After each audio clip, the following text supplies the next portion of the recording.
my gosh, when Lamont heard that on Stranger Things, he goes, oh, hell, that's where y'all got that.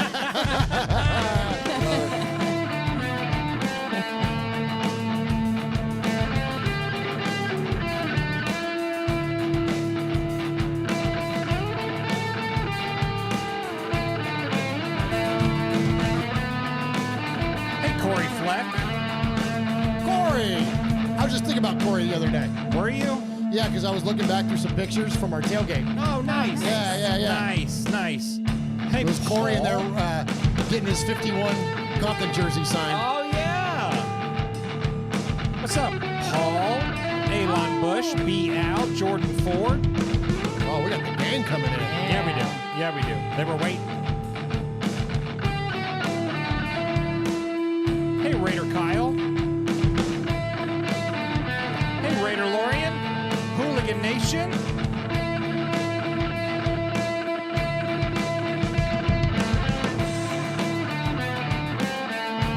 Hey there, Jay Jackson. Hey, Jay. Raider Felon. My baby. Chris. Hey, Chris. What up, girl? Hey, Leo, Raider Paul.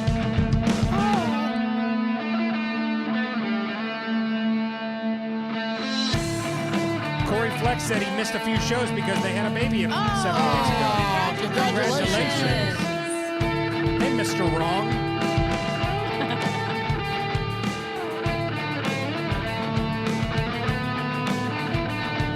Says hello, boys and girl.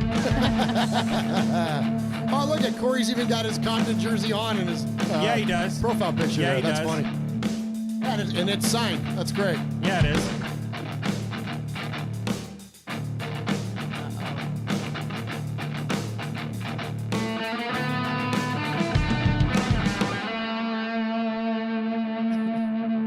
All right, here we go. We're going to kick off episode number 341 of Raiders Fan Radio. What's up, guys?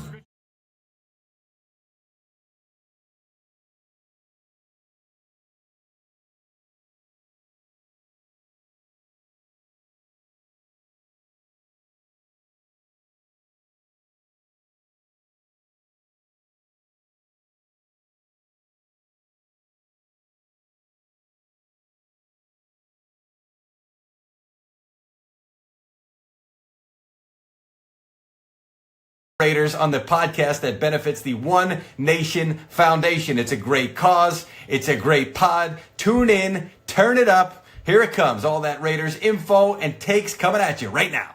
Jackpot, baby. Raiders Fan Radio. Oakland, LA, Oakland, Vegas, Raider Nation, wherever, forever. You got your old Uncle Mosh and Raiders Fan Radio from Murf's Man Cave, taking a lighter journey into the dark side. Sit back, put your feet up, pop a top, and enjoy the ride. Here we go!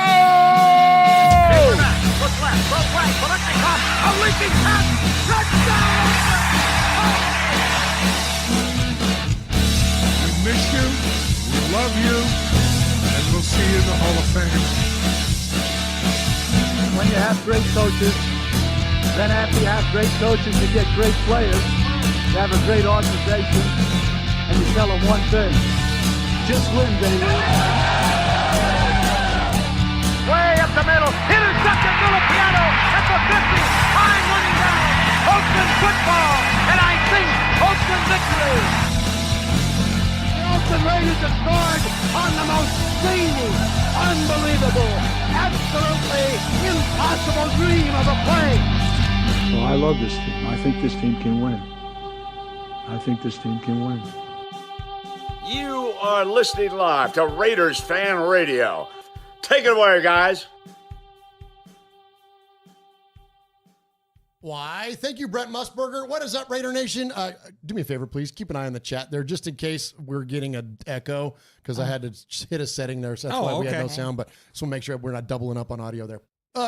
What's up, Raider Nation? Your old buddy Murf back once again for what we trust will be a fantastic episode of Raiders Fan Radio, episode number 341 of Raiders Fan Radio, coming at you live from Murf's Fan Cave post-game, because it's football season. Let's go. Let's freaking go, man. Man, this was fun. We're going to get into it, talk a lot about this preseason game, and really what we're going to get into tonight, an absolute ton, is your calls. We have 15 calls to get to tonight, plus a couple of emails. So we're going to talk about the game here at the top of the show, and then we're going to get heavy into the voicemails in the Sea of Fans mailbag. And thank you first and foremost to all of those of you that hit us up this week. A lot of new callers, a lot of folks that we're familiar with, just like on social media alone, and not necessarily in the chat every week. And so, man, really excited to get into these calls tonight and hear from you, Raider Nation, and just have fun. Like that's what we do around here. We don't take ourselves too seriously, but we definitely take our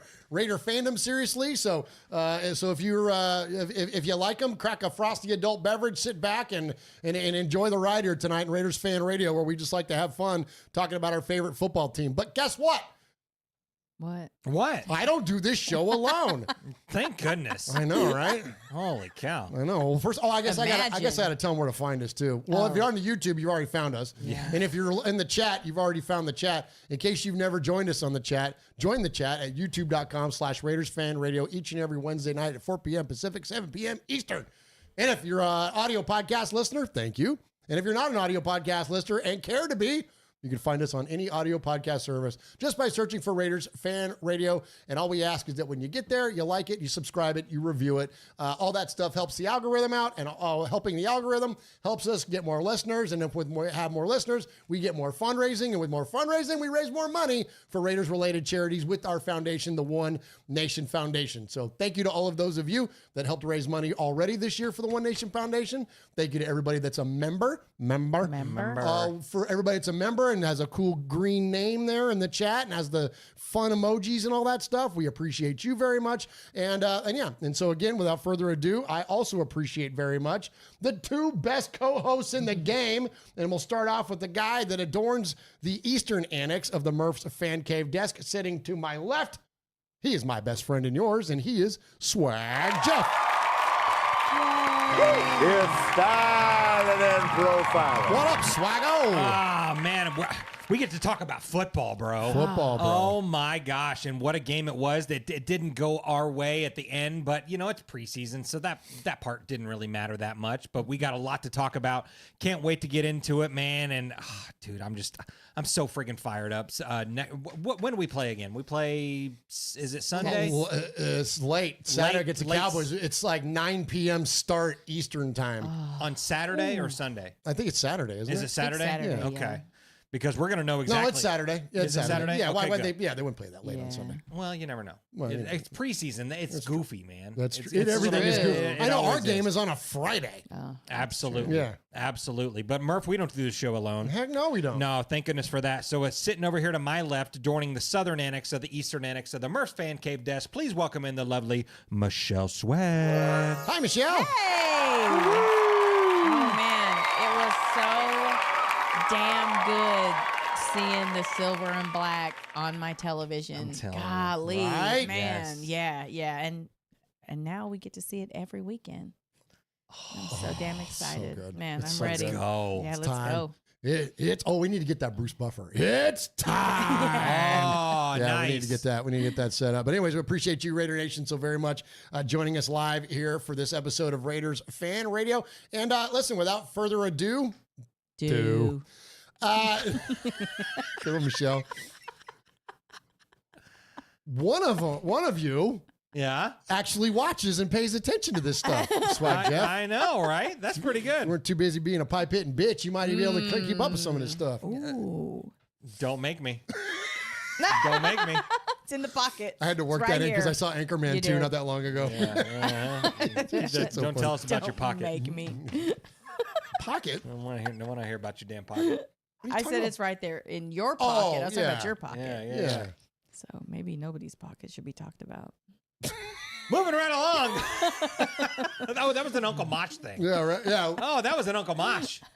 Oh, well, don't talk about it like it's a bad thing. No, it was fine. Okay. No, it was fine. But I just, but I'm me. Yeah. Okay. I don't need to pull an Uncle Mosh. All right. Yeah, don't do that. Okay. So that's episode number 341. It's episode number 341. And Mr. Wrong in there says, anyway. Episode number 341. And my best friend and your swag, Jeff, always takes our episode number and ties it back to something significant within Raider Nation. And swag, Jeff, who do we have tonight? Absolutely. Well, I couldn't do this alone. So much respect to T-Hom, who helped me out with this one. So for this one, we're going back. How far are you going back? Kind of way far back. Okay. And it goes a little something like this. Hit it. We're going back to September 9th, 2001. That is the Raiders and the Chiefs, and they square off at Arrowhead Stadium with the silver and black coming out on top, 27-24, in large due to Rich.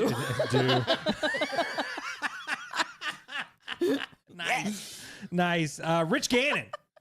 We love Rich. Rich Gannon, man. The second best number 12 to ever suit up for the There silver you and go. There you go. And because unless Aiden O'Connell just balls out. He needs a Super Bowl. We'll see. He needs a Super Bowl to do that. Definitely. But Rich Gannon Says had the man in his Gardner Minshew jersey. Hey, come on, man. But he had 2 touchdown passes that game back in 2001. But more importantly, Rich Gannon threw for 341 yards. Nicely done. Well done, T-Hom. Yeah. Exactly. Much respect. Very good. Very good. Much respect. All right, hit some contact information, and then let's talk about some respect. Okay, let's do it. Just do it. Oh, I didn't turn you up. Yep. Here we go. Hey, Raider Nation, you got your old Uncle Don't be Mosh turning me up here over there. with an updated contact Turn yourself info. up. So sit up, zip Sometimes you up, gotta do it shut yourself. up, and pay attention. Sometimes. You can call us at 909-345-3346, or as Murf would say it, 909-345-3346. How about emailing me? You want to email me? Email me at show@RaidersFanRadio.com. Or what about reaching out to us on some of that social media stuff Swaggy likes? Try Facebook at Raiders Fan Radio Podcast. The Twit at Twitter at Raiders Fan Radio. Insta something. Instagram at Raiders Fan Radio. The Ticky-ticky-tocky-tock. TikTok at Raiders Fan Radio. Or what about the Twitch? Some of you out there twitching. Anyway, Twitch at Raiders Fan Radio. Or if you don't like that, go to the YouTube. America, go to YouTube. YouTube.com/Raiders Fan Radio. Oh my God, if that wasn't enough, go to your podcast provider and search Raiders Fan Radio. Holy crap, that was a lot.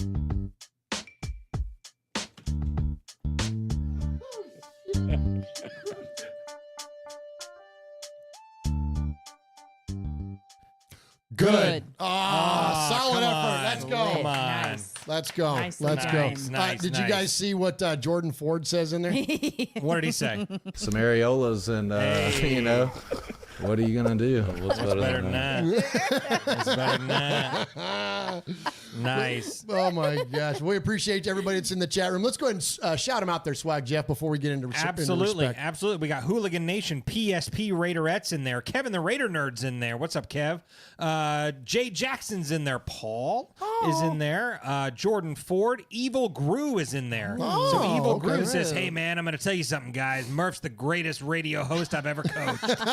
Nice. Thanks, Coach. Yeah, I absolutely. love how it's Evil Gru. Evil Gru. Yeah, Evil Gru. Yeah. Evil Gru. Let's see. Jimmy Z-Box in the building. up, Jimmy Z? Yeah. Raider 27, Wyoming Raider, Dead Mike. Gabe Alcantar's in there. JB's in there. Yoshi, Mr. Wrong. Raider Felon's in there. Daniel Mangus. Raider Dad. Raider Lorian. Hey. Gianluca Morelli is in there. Jason Hunter's in there. What's up, Jason? Raider Ryan. Tony Shefford. We got the whole crew, dude. That's awesome, man. That's awesome. We appreciate you also very, very much joining us live tonight for this episode of Raiders Fan Radio. So here at the top of the show, we don't do props. We don't do shout-outs. There's nothing wrong with those things, but we're Italian. We like to give a little bit of respect. Yeah, we do.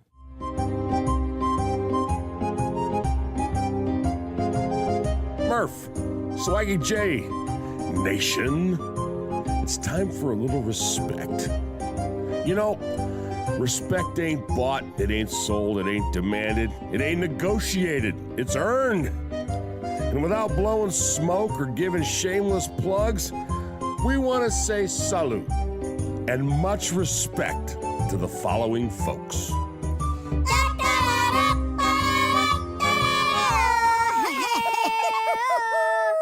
Oh, yeah. Hey, man, how about that Gardner Minshew, man? Oh, come on, bro. I got a little Minshew mania. Yeah, you do. Some areolas, man. What you gonna do?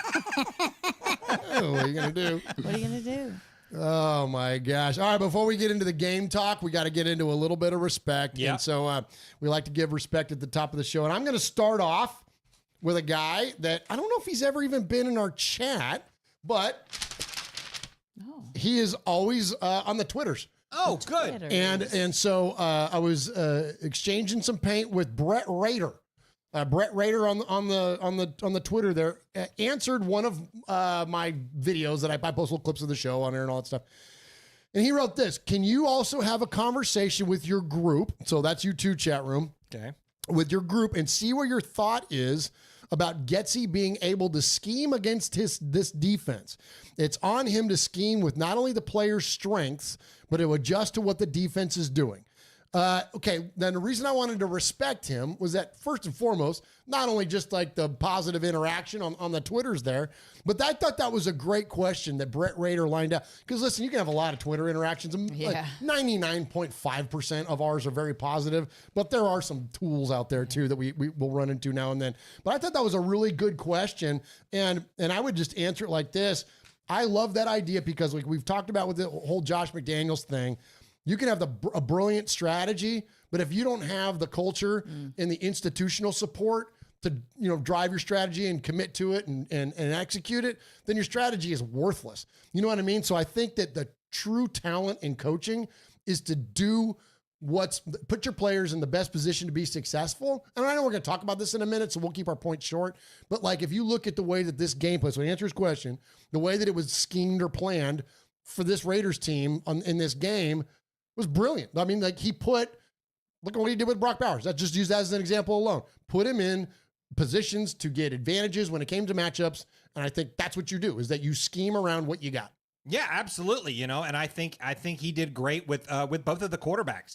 I think both of them did a fantastic job displaying what they can do, what they can bring to the table, and both of them brought different things. You saw both of them try to do what the other one. Save it. Oh, okay. Yeah, just hit a quick point. We'll get into that. Was my point. Go. Okay, we'll get deep on it. That was my point. Sorry, Dad. No, same. Honestly, same, because I don't want to get into it's too much either. But I was really pleased with I know they're not going to show everything, so it was really cool to see those things, though, to see him just to embrace him, just a little bit. I was really. It gave me hope. Absolutely. So great stuff there from Brett Rader. Thank you for that comment there on the Twitters. So, Jeff, who do you got? Well, I want to respect a guy. First off, just in general, I just love to respect a good nickname. We've been talking about that lately. We've been talking about that a whole lot. I think one of our new faves that we talked about was Cobes. Cobes is a good one. Which is a really good nickname. But respect to Max Crosby and the Raider team because our guy Dylan Laube has a new nickname. Sure what are you laughing at? I'm laughing at what it is. Oh, because I know what it is. Oh, because it's Cheddar Bob. It's Cheddar Bob from 8 Mile. Yeah, we'll talk about that because here we go. Full disclosure here.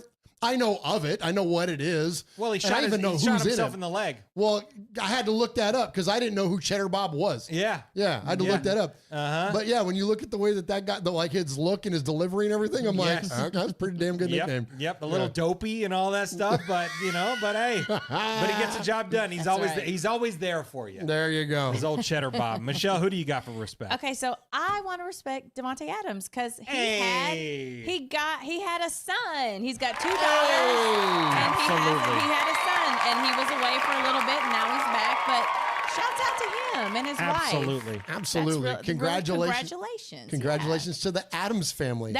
Hey. Nice. Hey. See what you did there, Dad. Come on now. Let's go. That was good. Let's go. All right. Shouts out to him. Da-da-da-da. Da-da-da-da. Da-da-da-da, da-da-da-da, da-da-da-da. But they're not creepy and kooky or mysterious and spooky. Maybe. Josh We don't McDaniels know. is altogether okie. He's. Here we go. Yeah. Okay, let's go on. Let's go ahead and hit a Hey, Mario Tovar in there. Says, keep killing it, peeps, from the Raider Ramble with a $1.99 donation. Thank you, Mario. Respect, Raider Ramble.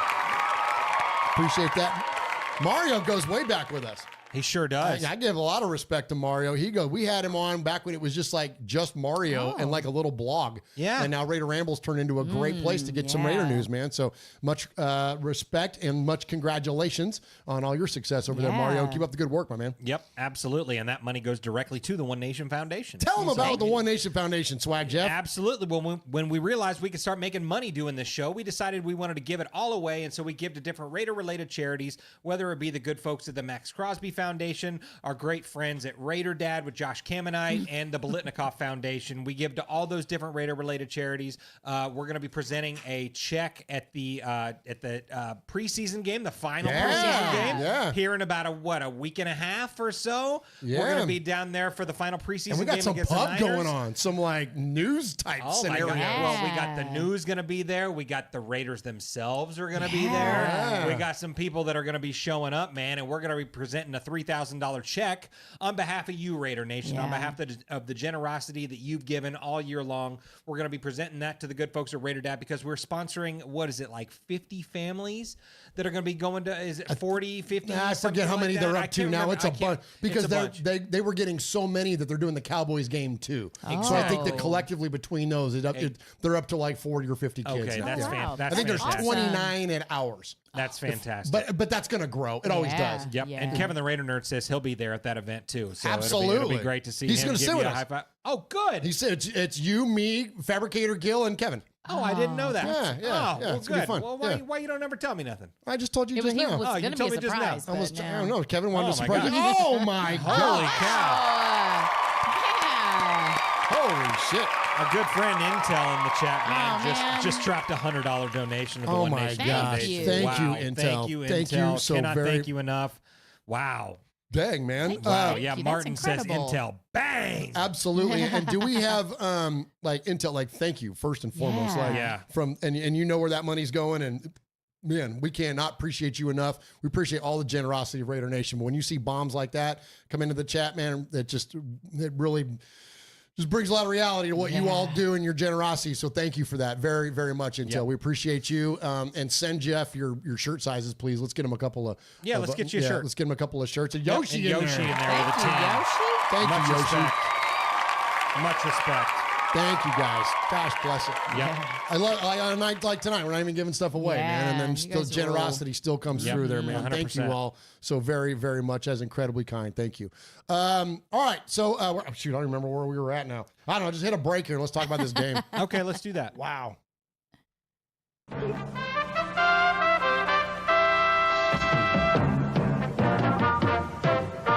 This is Raiders Fan Radio. I'm Brent Musburger, and I don't care who wins as long as it's the Raiders.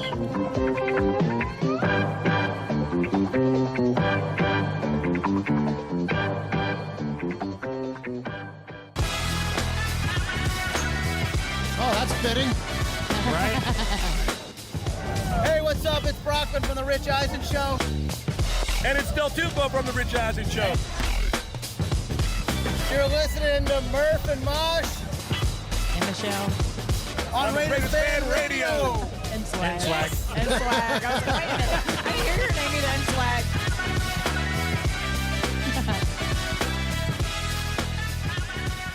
Did you hear Rich Eisen on Bussin' with the Boys? I did. I was Yeah. just going to say props to the boys for finally getting freaking finally Rich. did into it. us, And man. respect to Jack Yeah. for getting a Chevy Silverado. Yeah, absolutely. He should. They Man. were waffling on it later in the episode. Oh, were they really? Yeah, they're trying to catch him on a what do you call it? Technicality. There you go. Technicality. Thank you. Yeah. Boo. They better give it to him. Yeah, but Yeah, give him the damn dude, truck, yeah. man. Give him the damn truck. Yeah. Anyway, much respect to those guys. Yeah, that was a great episode. It was a great It was episode. a good episode. It's Yeah. a good episode. That's good Yeah. podcasting. Like if you're just a podcast fan and if you don't listen to Bussin', like we can't endorse those guys enough. Of course, they're huge supporters of the One Nation Foundation, especially Will. So we cannot thank them enough for their generosity and what they do for the foundation. But man, they just put their product they put out is fantastic, and that's one of the better ones. You know what I mean? That they've done. That's one of my funny show. That's one of my favorite. Right? Yeah. That's one of my favorite non-Raider ones they've done. Mm-hmm. Yeah. Oh yeah. You know what I mean? Like the stuff they do with Max is always so good, and they've had McDaniels on there, they've had freaking Sizzler on there. Of course, they've had Derek on there, they've had Waller on there a couple of times. Like they've had it's in a lot of Raiders come through there,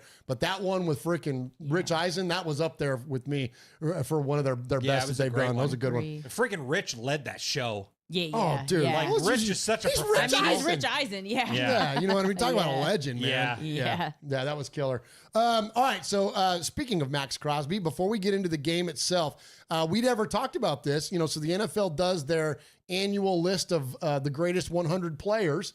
Well, and so our two guys that were on there, Devontae was on there. I can't remember what number it was. It was like in the 40s or something like that. Yeah. But Max Crosby shows up at number 10. Damn. So top 10, man. I don't remember the last time, and maybe Khalil Mack. Khalil. I think he was like 4 or 5 one of those years. Yeah. Something like that. But outside of that, it's the first time we've had a Raider in the top 10. So let's check in with the NFL announcing Max Crosby is the NFL's top 10, the top 10th?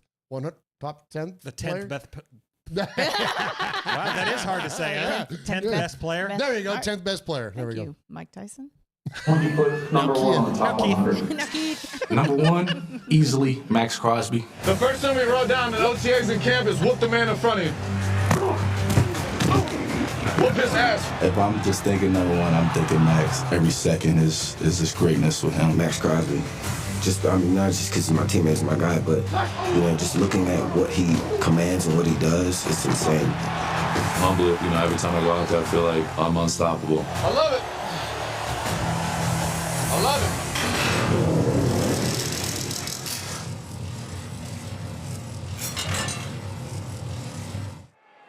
it. Love Max.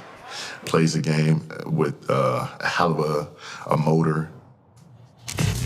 The non-stop motor. Non-stop motor. Motor guy, the highest of the highest motors. I mean, high motor, high energy, always on go. Going and going and going. Active, active, active. And he's relentless. When I say relentless, the dude is insane. I'm coming. I'm coming. How does a guy like that go out there and play 80 snaps and goes hard every play? So healthy. That's like, don't take so many reps, man. Give yourself a break. It's me versus me. My own standard is way higher than anybody else's. The media, the coaches, the critics. So for me, every time I step on the field, I feel like I'm the best player on the field every time. Best on the planet, baby. Best on the planet. Here's Taylor thrown down to the ground. Crosby makes that play. I seen my key. I knew the tackle was going down. I seen the tight end was off, so I knew he was coming. Well, they think Tucker Kraft can come across and make a play on him, but he's not able to. Typically, guys can't make that play from the backside, but that's a play I love because I'd take off 100 miles an hour and try to make that play every single time. Playing the Patriots, they had the chipper, tight end chip him, nothing, swipes his hands down, comes to the tackle, same move, swipes his hands down for the sack. He's different. I mean, he's a beast. You want to close out a game? Call on Max. His hands are just always moving. Favorite sack would have to be the one on Mahomes. I was in the hospital that week. I was hurting bad. My knee was maybe 50%. Down he goes! Crosby! Playing hurt, bad wheel and all. If he can walk, he's going to be out there.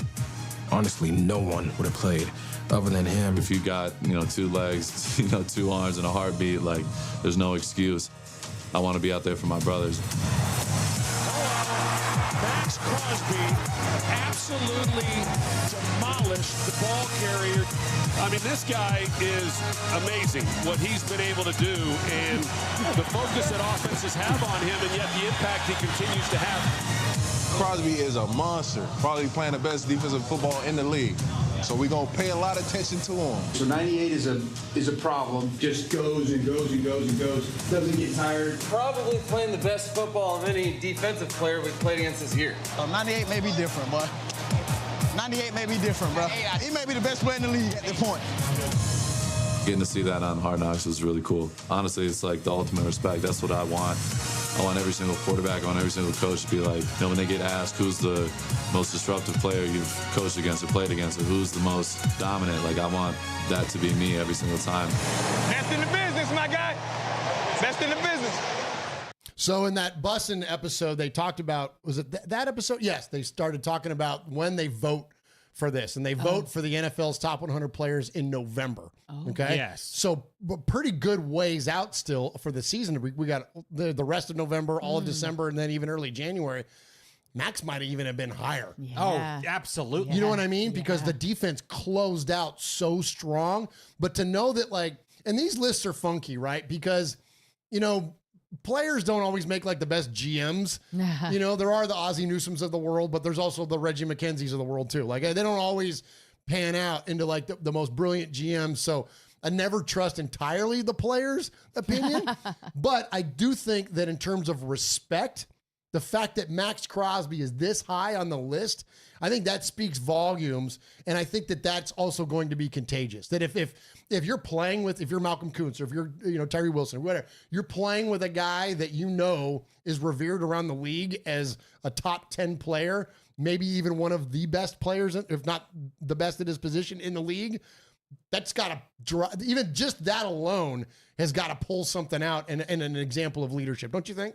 Yeah, absolutely. Well, and I think that this is a good testament for those of you that are wondering, will Max Crosby ever be recognized as the best defensive player in the National Football League as Defensive Player of the Year? When you got a guy that's ranked top 10, I mean, this guy, it's not if, it's when. It's when. This point. It's gotta be. This guy's gonna get his, he's gonna get his freaking crown. Yeah, and you kept hearing like relentless is like the word that everybody kept throwing around, and when you have a player like that on your team, you can't help but want to emulate that level of push and go and fight and all of that. So having him on a team, that leadership is, I'm not sure you can quantify it as far as the other players that are coming up, and wanting to emulate the way he plays to the level that he plays. Yeah, and it's not just on the D line. I mean, you see a guy like Jack Jones that, he's going to want to play for his dog, man. 100%.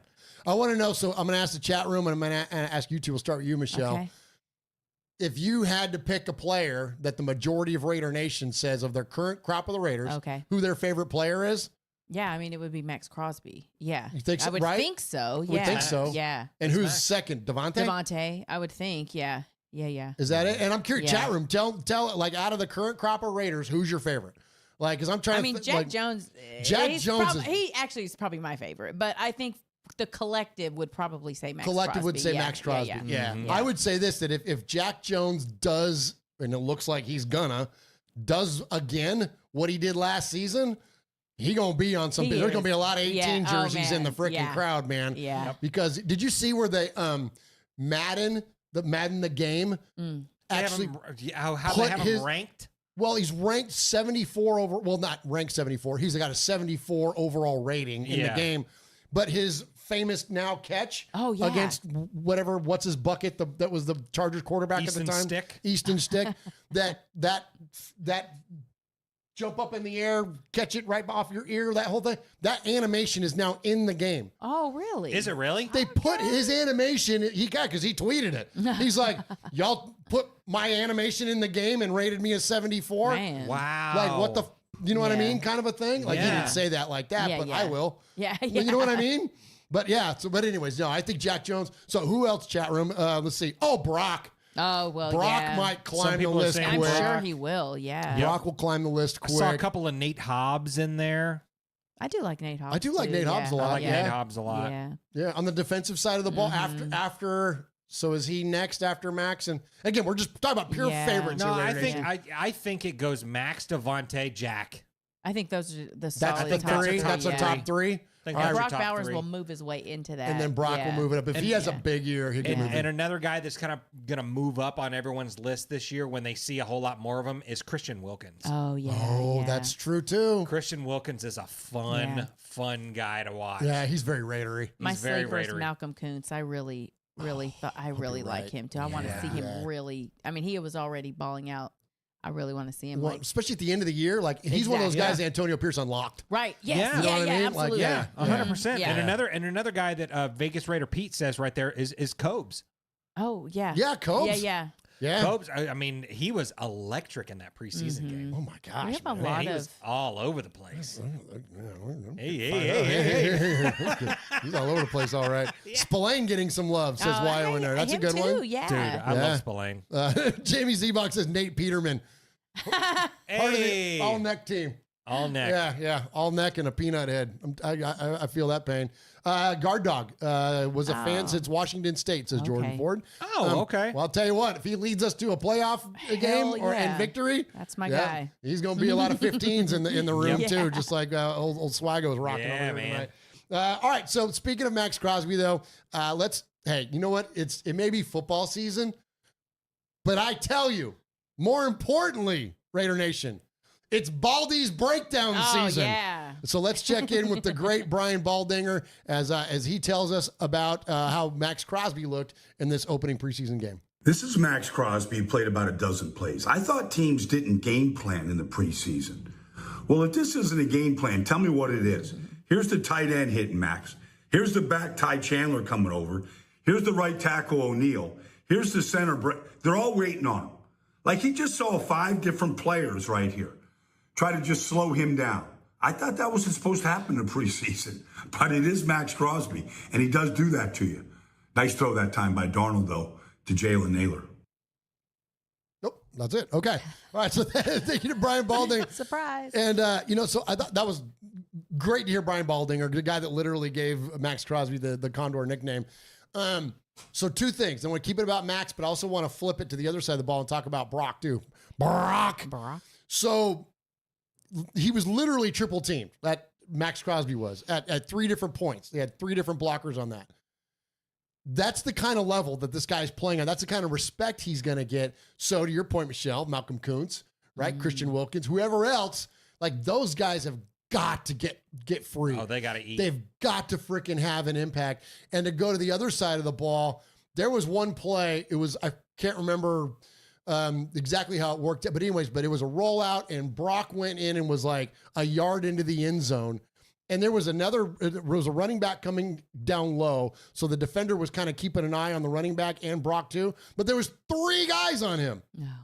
Like if Devontae can't get open in a one-on-one or Michael Mayer or someone's just not covered, you know what I'm saying? Like if Michael Mayer is just uncovered because there's 3 guys collapsing down because you have a pass threat in the running back, like might have been Lobby. I don't remember who it was. The point being, though, is that we have pass catching ability at running back. And so if you've got a player like that and you got 3 guys committed to 2 guys and it's really 3 committed to like 1.5 because they're really just eyeballing Brock like that, the freaking defense or the offense is going to go ape shit too, man. Like that whole, like exactly what Baldinger described there, the collective coverage on Max and then the collective coverage and go the other side of the ball. I think it's going to open up a ton of opportunities for this team, Michelle. Yeah, I mean, I don't want to say like there's no way that they can't win a ton of games, but there's no way that they can't score and score and score and score because of the level of spread that there is across the field. Like if you can't hit this guy, you can hit these 2 or 3, like there's no way that we don't. Yeah. Paul Edgerson says DJ Turner. Oh, DJ Turner, man. And we talked about him during the rundown a little bit.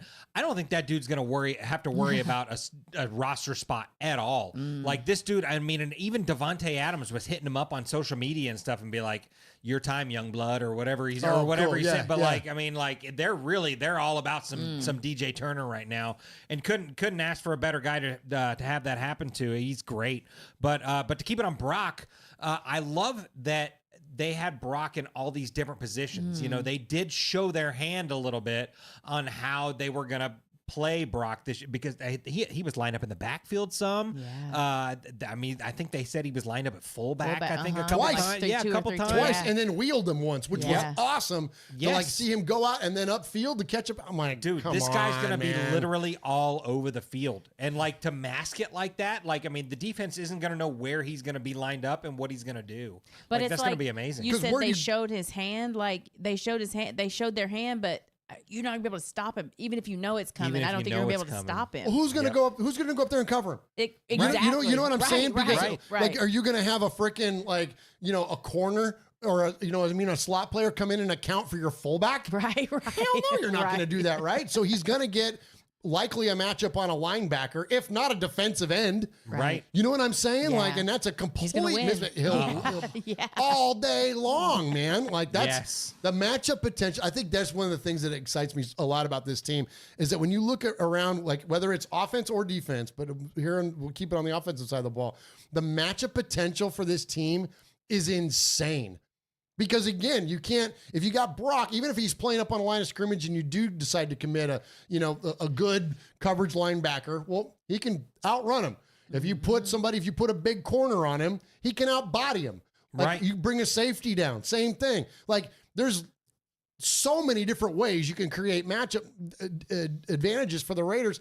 And then, by the way, what does that do for Devontae Adams? Right. What does that do for Trey Tucker? And shout out Trey Tucker, man. The guy that's been getting his ass kicked on social media and in the press for having the dropsies and all that, to get out there and to lay out for a pass and to rein that sucker in from guard dog, man. That was freaking awesome, man. Yep. Maybe, guard dog hit him a couple times, man. Like just things of beauty. Yeah. Absolutely, man. And those are the guys that are easy to root for. You know what I mean? Where it's like when you see them kind of getting drugged through the social media coals a little bit, and then they go out and have a game like that, it's like, oh my gosh, good for you, man. Yep. Good for you to have a day out there, So we're gonna get more of the post game here in a second, but before we do, I've got a really interesting soundbite for you guys. This came from Big Cat over at Barstool. Okay. Sits down with Antonio Pierce, and we've talked ad nauseum about the culture change and that Antonio Pierce has been responsible for when it came to the Raiders. But one of the things we kind of hit on over the past couple of weeks was, well, what does that mean? So we've got this culture shift, this culture change going on within the organization, and we know that Antonio Pierce is responsible for it. But why? Like, what are the things? What is the tangible things? Like, what does that mean? And so listen to this story that he tells Big Cat, and I think this was an incredible insight into AP, not only as a coach first and foremost, but just the mentality that he's bringing now to your Las Vegas Raiders. When you were coaching high school and your team was up 63-9 at half and you didn't like how they looked, so you made them run during halftime, and then you actually took a penalty at halftime because you got back not in time because they were still running gassers. Ran back the opening off in the second half. And then you won 99-9. So would you say maybe you're addicted to making other guys run? Well, I know, what was the thought process? I mean, that's a crazy story. What's crazy is when I played, I could run for days. I was always in shape. Like, you're high school athlete, college athlete, want to be a pro athlete. You can never be out of shape, right? So coaching at Long Beach Poly, and we're getting after the team pretty good, but we're just being sloppy. Guys, got some penalties and stuff like that. So what I 63-9 is the score. Yeah. The team was like 0-6, 0-7. I was mad they even scored. Like, what we're doing? So I told the other teammate, listen, y'all can have our locker room, go drink our water, you get all our snacks. We're going on the side field in the dark, and we ran literally for I think it was 20-minute halftime, and then the referees were blowing the whistle. We didn't go out there, and they threw the flag, and they kicked the ball off, and we ran it back, and we were up 70-9. And we just kept running until the score hit 99. Wow. That is insane. Like, that's the mentality, like demanding perfection, right? Demanding the utmost in work. Like, all that no days off and more is work required. And Jeff and I kind of poke fun at that kind of stuff. We'll send pictures. We'll take a really goofy, intentionally goofy selfie at the gym or something, and then text it to each other and be like, more is required. 1% more. Yeah, exactly. Like all that kind of shit. But that's the reality of that mindset, though. That's not the bullshitty, goofy side of it that Jeff and I are taking it up. Right. But like that's that, like you literally are demanding perfection, and like and you're never going to achieve it. But if in the striving for perfection, you can achieve greatness, right? Absolutely. Put that in a quote on a freaking Twitter post. Absolutely. But that's the whole idea there. And like, so Antonio Pierce driving that mentality. We heard last year, like the Raiders didn't go in at halftime during one of those games. They were practicing, they were running, they were doing that stuff. And they were like, what the hell's he doing? This isn't a high school team. It's not about that. It's about the mentality. It's about the mindset. That's what's shifting the culture. Did he lose the locker room because he did that? Hell no, he didn't. He drove home a point, and it was well taken. Right. Because he's a guy of character. He's a great leader. They trust him, right?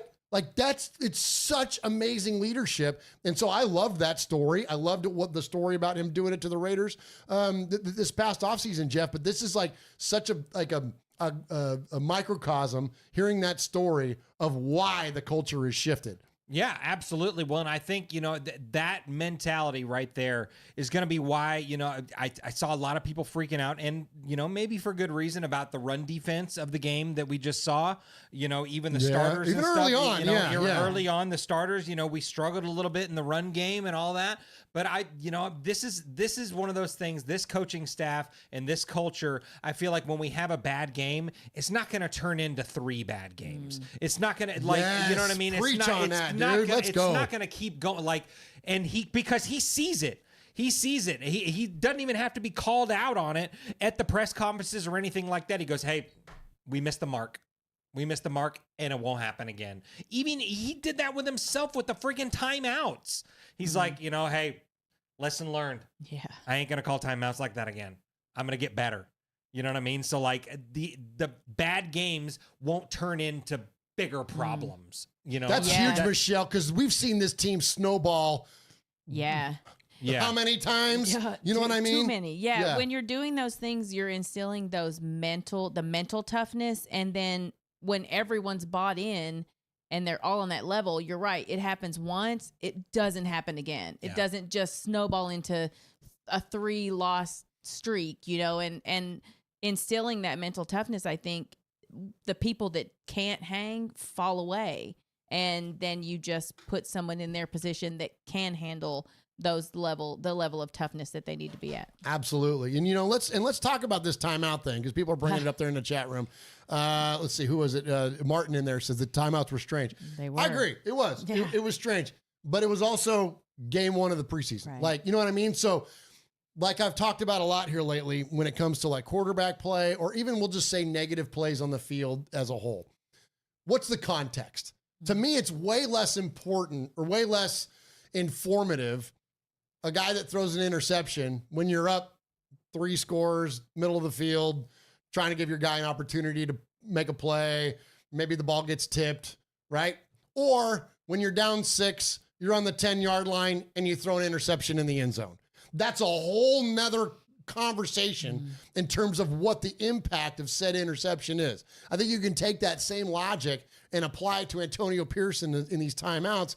It was week 1 of the preseason. It had 0 impact, and it might have cost him the game. Well, so who gives a shit? It doesn't matter. Josh McDaniels won 6 games in the preseason. Where'd that get us? It doesn't matter the win-loss record. It's all about the evaluation, the learning, and getting out healthy. And did Antonio Pierce learn from it? Well, I take the man at his word. He's only ever followed up and been a stand-up guy when it came to his word since we've gotten to know him. And I don't mean personally, but I mean since we all of Raider Nation have gotten to know the man as a coach. He accepted his responsibility for it. He acknowledged it, and he learned from it, and he's going to move on. What else would you want? What else do you want? You want to go back and beat the guy up over calling a bad timeout in a preseason game in week 1? Talk to me when it's the AFC Championship game. Then, that's a whole nother story. Then we can have a very fair conversation, be critical of the man and be like, what was he doing? Right? But that's not the context. What is the context? What is the actual impact to the outcome? That's all I care about. It's just win, baby. And I know it's a preseason. They didn't win, but these don't matter. Doesn't matter if you know what I'm saying? Yeah. Yeah. This was his first preseason game as a head coach, right? I mean, do that now. Do it in the preseason game. Don't do it, like you said, late in the season when the game's on the line. And don't do it in Kansas City in the 4th quarter. Because you know what I mean? To me, this game, it was over at the half, and they won, because after the half, those are a lot of people. You're not even going to see those people. Those guys are going to be at the Home Depot in a couple of weeks. And no offense to, you know what I'm saying? Absolutely, yeah. I don't mean that as a shitty thing. I mean, for real. But it's, that's real. So your first, do that in this game, in your first preseason game out the, gate. Don't do that shit. Learn from it. And he owned it. And he said, he owned it. So that all you can do, like you said, take him at his word that he learned. Now you do wonder where were his people, like saying, why are we doing this? But talk about that. That's an interesting point. Yeah, because he's surrounded himself with all of these people that he, we're going to help him, do the things that a head coach needed to learn, learn those things. And so where were those people is a solid question. But maybe now they're a little more in tune with the fact that he's going to need maybe a little more, circling some of the wagons around him. So I don't know. Yeah. And that's an important thing because, he is surrounded by a lot of former head coaches. Yeah. Marvin Lewis is hanging around. Tom Coughlin has been at practices. Joe Philbin is in the building. We got guys that understand game management pretty freaking well, especially as a collective. So you would like someone to get in his ear, and I would like to know that the coaching staff understand. Antonio Pierce is much as he has, I don't want to say is a bravado, is that the word? But he's a strong presence, right? He's a very strong but he's not the kind of guy to where he can't, especially from his team, take criticism, be like, hey coach, we may want to handle this way this time, or hey coach, in the moment, this is not, no, we don't want to do that. Don't do that. We got to do this over here. He doesn't strike me as the kind of guy that would have the ego to stand up and push back against that, Jeff. Does that make sense? Yeah, no. Well, but he owns it. Yeah. Because and that is what I loved about this whole thing. It was unfortunate, and but it's a learning thing and all that. But it's such a breath of fresh air versus our previous regime. That if something like that would have happened, Josh McDaniels would have bullshitted and blamed it on somebody else and all that stuff. But Antonio Pierce is owning the shit and go, yep, I effed up. So. And it won't happen again. Promise. Absolutely. So that's refreshing to me. Then and I love good. We see that in the preseason. Let's get all this. Let's get all this bad shit out now. And like you said, it's better to do this now and learn from it than doing it in Kansas City on with the playoffs on the line or whatever. Absolutely. 100%. Absolutely. And look, some mistakes are going to happen, and that it happens to everybody. You know what I mean? And I know that we want, again, strive for perfection, but we're not going to get there. Things are going to happen. And if that's the thing, if it's Antonio Pierce learning game management and timeout usage late in the game on one of the preseason, well, then so what? You know what I mean? Then I think we're doing okay. If that's the worst thing, then we're doing fine. All right, let's move on. I want to talk about the quarterbacks a little bit. Yeah. So there's been a huge debate. Of course, we're big Gardner guys here. Listen, we're Raider fans first and foremost. So let me make that clear. Don't hear what I'm not saying. First and foremost, I will root for whoever wins the job. Even if it's Carter frickin' Bradley, who they refer to as Bradley Carter. Oh, geez. But, whoever wins the job, I don't care. Just whoever the coaching staff thinks is the best for the job, you're going to get our endorsement around here at Raiders Fan Radio. That said, from a personality preference and a leadership standpoint, which I think is important, and from a show producer standpoint, because sound bites are important, Gardner Minshew is kind of the guy that we're rooting for a little bit, if there is one to be rooted for over the other. Sure. Okay? So again, let me clarify that. It doesn't matter to me. If it's Aiden O'Connell, then God bless him, and I hope he runs off with it. Yep. But there's a lot of debate going on, a lot of debate between amongst Raider Nation about. Who does Devontae want? Who does, who's going to be the best fit? What are the different strengths? What are the weaknesses? What are the ceilings? What are all those kinds of things? To me, it comes down to a couple of different things, and then we're going to get into some sound bites. I think to read into Devontae's latest quotes that he's had about his, the things that are important to him from quarterbacks, people are reading into that and going, oh, well, it's these particular things that he listed out, and that's what Aiden's things are, and so it's going to be Aiden. And I will agree 100% that Devontae will have big time input into who the starting quarterback is. There's no doubt. I think that he might even be the vote that wins the job for one of the guys. If it's even on the coaching staff, all right, Devontae, who do you want? You know what I mean? I think it might even be a situation like that. That said, as much as you've been reading into the latest comments from Devontae about how he likes these things and they line up with Gardner, but he's also said so many other things that line up with O'Connell that also line up with Minshew. Sure. Like the anticipation, the telepathy, the conversations, like all those things that he said. He didn't reference Aiden O'Connell in those. He was referencing Gardner. So I really do think this is a 50-50 shot. But I'm going to tell you guys who my vote is, and then we're going to hear yours, and then I want to hear chat room too. I want you guys to get in on this. But you're not allowed to vote for Nathan Peterman. All right. Ron already did. Too late. Oh, no, did he? Damn it, Ron. Of course it was Ron. Everybody would have been Ron to vote for Nathan Peterman. All right. I think that the advice and the input that we got from Jeff Murphy not that long ago, that's our quarterback here at Raiders Fan Radio. For those of you that don't know, shout out the group of 5 guys and shout out Jeff Murphy, former quarterback at MTSU, your all-time Alameda High School passing leader and quarterback at Laney College in Oakland. So the guy knows his stuff. And he said there's a couple of things that will lead to a quarterback's success. Get to the line of scrimmage, get out of bad plays, and get into good plays. That's first and foremost. But then when said good play goes wrong, what do you decide to do? Okay. And so I'm casting my vote for Gardner Minshew, not only for the jokey parts that I was talking about with the sound bites and all that, but I think that it's going to be really important that when you look at that play where they were in the Raiders were in the red zone, Andrus Peat gives up the sack, blows the block, right? And Aiden's under pressure immediately, right? Takes the sack. So instead of having an opportunity to go for 6, we go for 3. Okay. Okay. Similar play happens later in the game. It's Gardner. And what does he do? He keeps the play alive, keeps the drive alive. Right.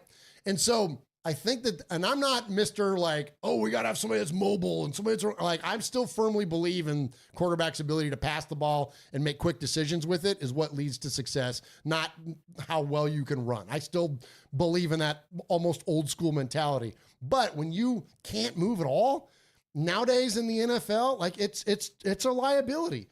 And I also think the leadership thing is very, very important. And I think that's a really important component for a quarterback. But anyways, so I brought up all that sack stuff and that and Gardner's ability to be a little more elusive, because when you look at the percentage of quarterbacks that allow, and shout out Warren Sharp for this stat, the percentage of quarterbacks that allow pressures to turn into sacks. Okay. So we know there's 2 different stats there, right? There's sacks and then there's pressures. Right. The best one in the league, you guys want to let's play the guessing game. I always love doing this with you guys. Who do you guys think in the league is the absolute best at that when pressured to not be sacked as far as quarterbacks around the league? That's Patrick Mahomes. Yeah. He's number 2. Oh. He's number 2. He's number 2 because of why? Because he's a little elusive, but then he can be quickly decisive and get the ball downfield, right? Because Travis Kelce's open. Yeah. Pretty much, right? Yeah. Number 1 on your list. You guys want to guess another one or you want me to give it to you? Lamar Jackson? Yeah. Lamar is, he's way down the list. I don't even have him on here. Josh Allen would be my. There you go. Number 1. Okay. Josh Allen, number 1 on the list. So your top 10 are Josh Allen, Patrick Mahomes. This one shocked me. Joe Flacco. What? Interesting. Yeah. But again, decision maker. Sure. Right? Yeah. Decision maker. Geno Smith, after that, Trevor Siemian, Jalen Hurts, Brock Purdy, Justin Herbert. Who? Yeah, A-Bear. Jordan Love. Okay. So there's your top 10. But then here's your also Rans. I thought were interesting names to bring up. So Josh Allen, just to give you a context of this, 10% of the times that he was pressured, it turned into a sack. 24% of the time that Jimmy Garoppolo was pressured, it turned into a sack. Wow. That's a 14-point jump. Wow. Okay, guess who's right under him at 19.7? Gardner Minshew? Aiden O'Connell. Yeah. Mm-hmm. And then Gardner 17%. And for anybody out there that's like, well, that doesn't sound that great. Well, guess who else is 17%? Derek Carr. My case rests. There Jeff? you go. Yeah. Rest my case. Yeah, my case rests. Yep. Well, the prosecution has nothing left. There you go. There you go. Well, my vote, I am leaning your side as well. I'm leaning towards Gardner Minshew as well. Because of a couple plays that I saw during the preseason game. So one of the plays was it was like a 3rd and 6 or something like that. And there was crazy pressure coming around. And Gardner Minshew ran and got the first down, and watching this live and going, oh my gosh, if that was Aiden, it was a sack. You know what I mean? Like, no doubt about it. And then, and then on a similar play, on actually the touchdown pass that Gardner Minshew throws to DJ Turner, that was another one where the pressure's coming right into his face, and he stands poised, and he fires one in there and gets it in there, and it's a touchdown. And I think in that similar situation, it might not have worked out as well for Aiden O'Connell. Yeah. And then on the opposite side, you see Aiden O'Connell try to be mobile in that one drive that he did. I don't know if you really caught this or noticed it, but that one play that he rolled way out to the right or whatever, and he was running around, I'm like, okay, Aiden, I see you rolling out. And then he chucked it, and it was 10 yards short of Jacoby Myers. Like, ooh, so. Oh, Michelle hit him with a bless his heart. For real. Bless his heart. For real. So I think with what Luke Getsy wants to do and what matches up at Devontae Adams, I think it's got to be Gardner Minshew. And no disrespect to Aiden O'Connell. And if it is Aiden O'Connell, we're the biggest number 12 fans on the planet. But I think it's got to be Guard Dog. Yeah, it's a fascinating battle to me because they're both so drastically different. Sure. And and I don't think I think it's a win-win. With Aiden, obviously he needs probably the more protection from the offensive line so he can do what he does best, and because he's not very mobile. But and then Gardner has that escapability that I think is really important, and we've been missing that. The Raiders have been missing that for so long. So it's exciting to see it. Derek was that for a while. He was that for a while, and then he regressed. And it's exciting. It's sort of like, like when you're watching, I don't know if this is going to land. When you're watching like people line dance or whatever, I like I'm people watcher. So, and then you see like some people that are like phoning it in and they're just kind of like going through the moves. They're doing the line dance, but it's not very exciting. Then you have the other people that like add extra spins and like extra kicks and stuff. That's like Gardner. So you want to see like the extra stuff that he's going to do. So watching on Saturday was exciting when he was out there because you were like, oh, if something collapses and something happens, he's going to make something happen. And he did. When with Aiden, it's like, you kind of know what you're going to get with him. Yes. Which was the later version of Derek. Exactly. You know what I mean? It was just, go down. Go down. You know what I mean? And I'm not shitting on Derek, but like that's what he turned into a guy that used to roll out of the pocket and was incredibly accurate on the run. Let's look at the throw he had to Michael Crabtree in the front corner of the end zone in Oakland against Kansas City, right? Like that was an amazing play. And I used to say that like you can't go out in your backyard and run that same motion and hit a freaking tree with the same, that throw that Derek had was absolutely incredible. But sadly, after he started getting dinged up one too many times, he kind of lost that ability. And then when the pressure happened, he just went to the ground. You know what I mean? I'm not even saying that I even blame him for that because I mean, the guy was catching bullets so much, but like, anyways, but I'm with you, Michelle. Like it was a little refreshing to see a guy out there who was like, because Jimmy was like that too. Like Jimmy was just going to go to the ground. Like, I mean, it wasn't like, Jimmy wasn't super escapable. And then you talk about inaccurate and throwing freaking, getting people killed. Getting people killed out there. You know what I'm saying? So like, yeah, I'm with you. And there is some conversation in the chat there. I love Demokes in there. Appreciate the donations in there. One with a $2 donation. He says AOC MVP incoming, and then also Peterman MVP incoming from Evil Demokes. Nice. Well done. But some of the conversation there's that you're going to get those tombstone balls from Gardner too. And listen, and if that's the case, then listen, I don't think he needs to be our quarterback either. But to date, we haven't seen that. I know it's one preseason game. I know it's one driver, a handful of drives in the quarter, and all that kind of. I get it. Aiden got one drive, he got three, right? Is that what it was? Pretty much. Yeah. But we hadn't seen it yet. But if we do see that, hell no, I don't want to see Devontae Adams get blown up over the middle either. Right. You know what I mean? So I'll quickly change my mind. That's the thing about opinions. You can damn change them. You know what I mean? So we'll see where this thing goes. But as of right now, I do like me some Gardner. And who is it? And it's someone's got to make themselves undeniable. Right. We've talked about that, and Antonio Pierce talked about that. You got to make yourself undeniable, and when you do that, and we're going to see which one of these guys, because both of them had good drives. Aiden O'Connell had a fantastic drive, drove from the 10-yard line or whatever it was, drove 76 yards. Yeah, took the sack at the end, and that was a bummer. I hated that. It sucks, man. I don't want to make light of the term, but I had PTSD around that when it's like, oh, great, this big, nice, long drive that ends up in the red zone, and then we take a sack in it. Right. I'm like, come on, man. Right. Like, is this like, what did we do? Just rewind the clock 4 years? Like, what are we doing here? You know what I'm saying? Exactly. But, but other than that, so it's who's going to be able to, who can do it again?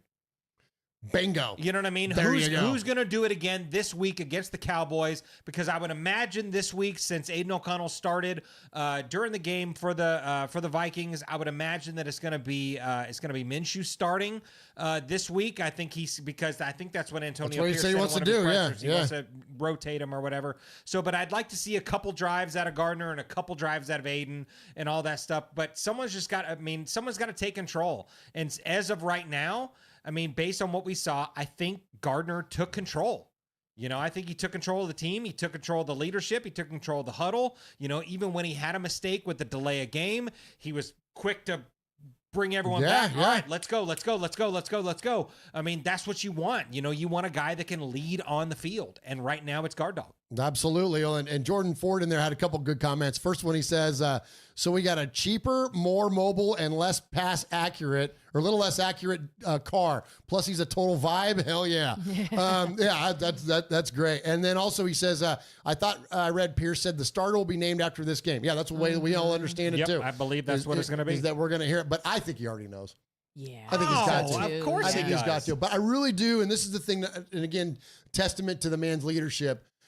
He said it's AOC's job, right? Because it was his job last year, so it was his job going into the offseason, okay? And I love the idea that he endorsed his guy.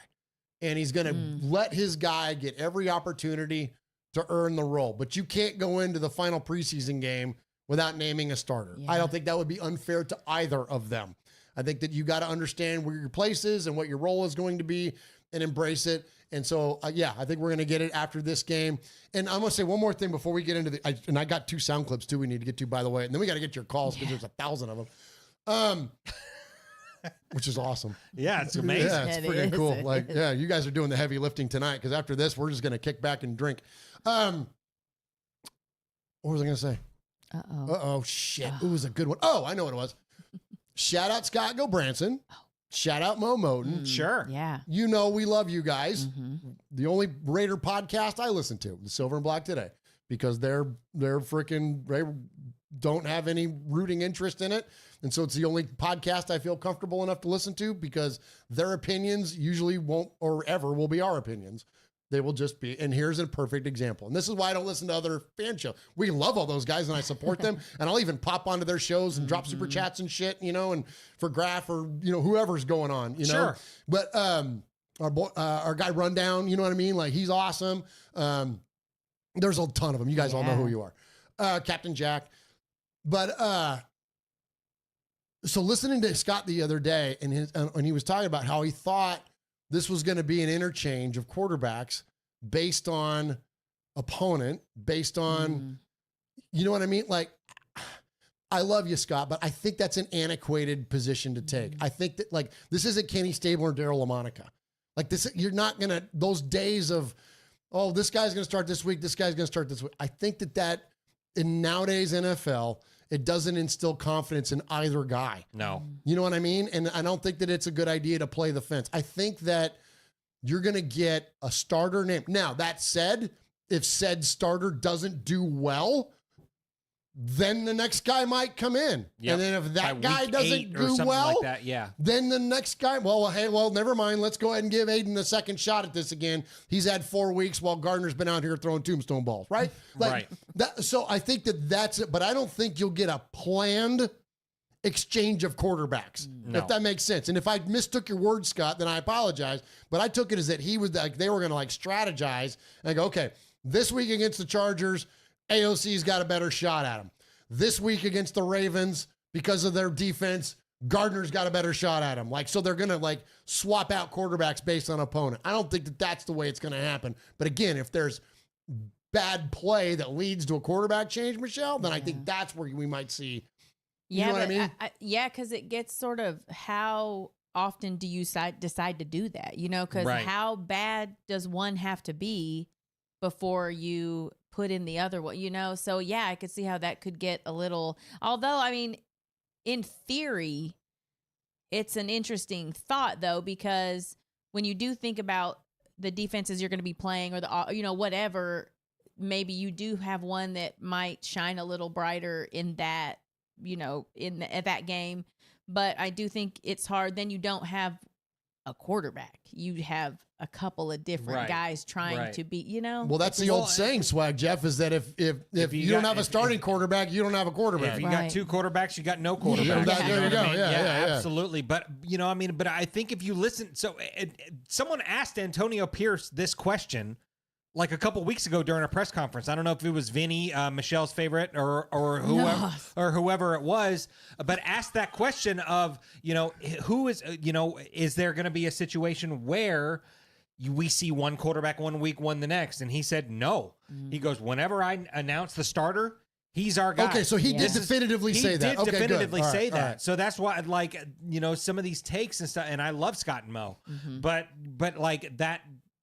that concept and that thought, I think Antonio Pierce has already debunked that. I don't think that's going to happen. Okay, so whoever's the starter is going to be the starter, at least for a while, like you said, unless one of them shits the bed and we start 2-6 or some shit like that, and then they decide to throw in the next. Yeah. And then we'll trade for Dak Prescott. Oh, please no! It might happen. I'm telling you. It might happen. It might be going. It's going to be $60 million, though. That's crazy. I don't want it. No, thank you. I think Devontae would be gone at that point. Hard pass. Oh, yeah. Devontae would be gone at that point. He might be a part of that trade. Oh, gosh. Jeff. Ouch. Jeez. Take it back. I don't want it. I don't want it to happen. Take it back. I know, but don't. You said it. Don't put that thing in the ether. Words are spells. Get it out of your mouth.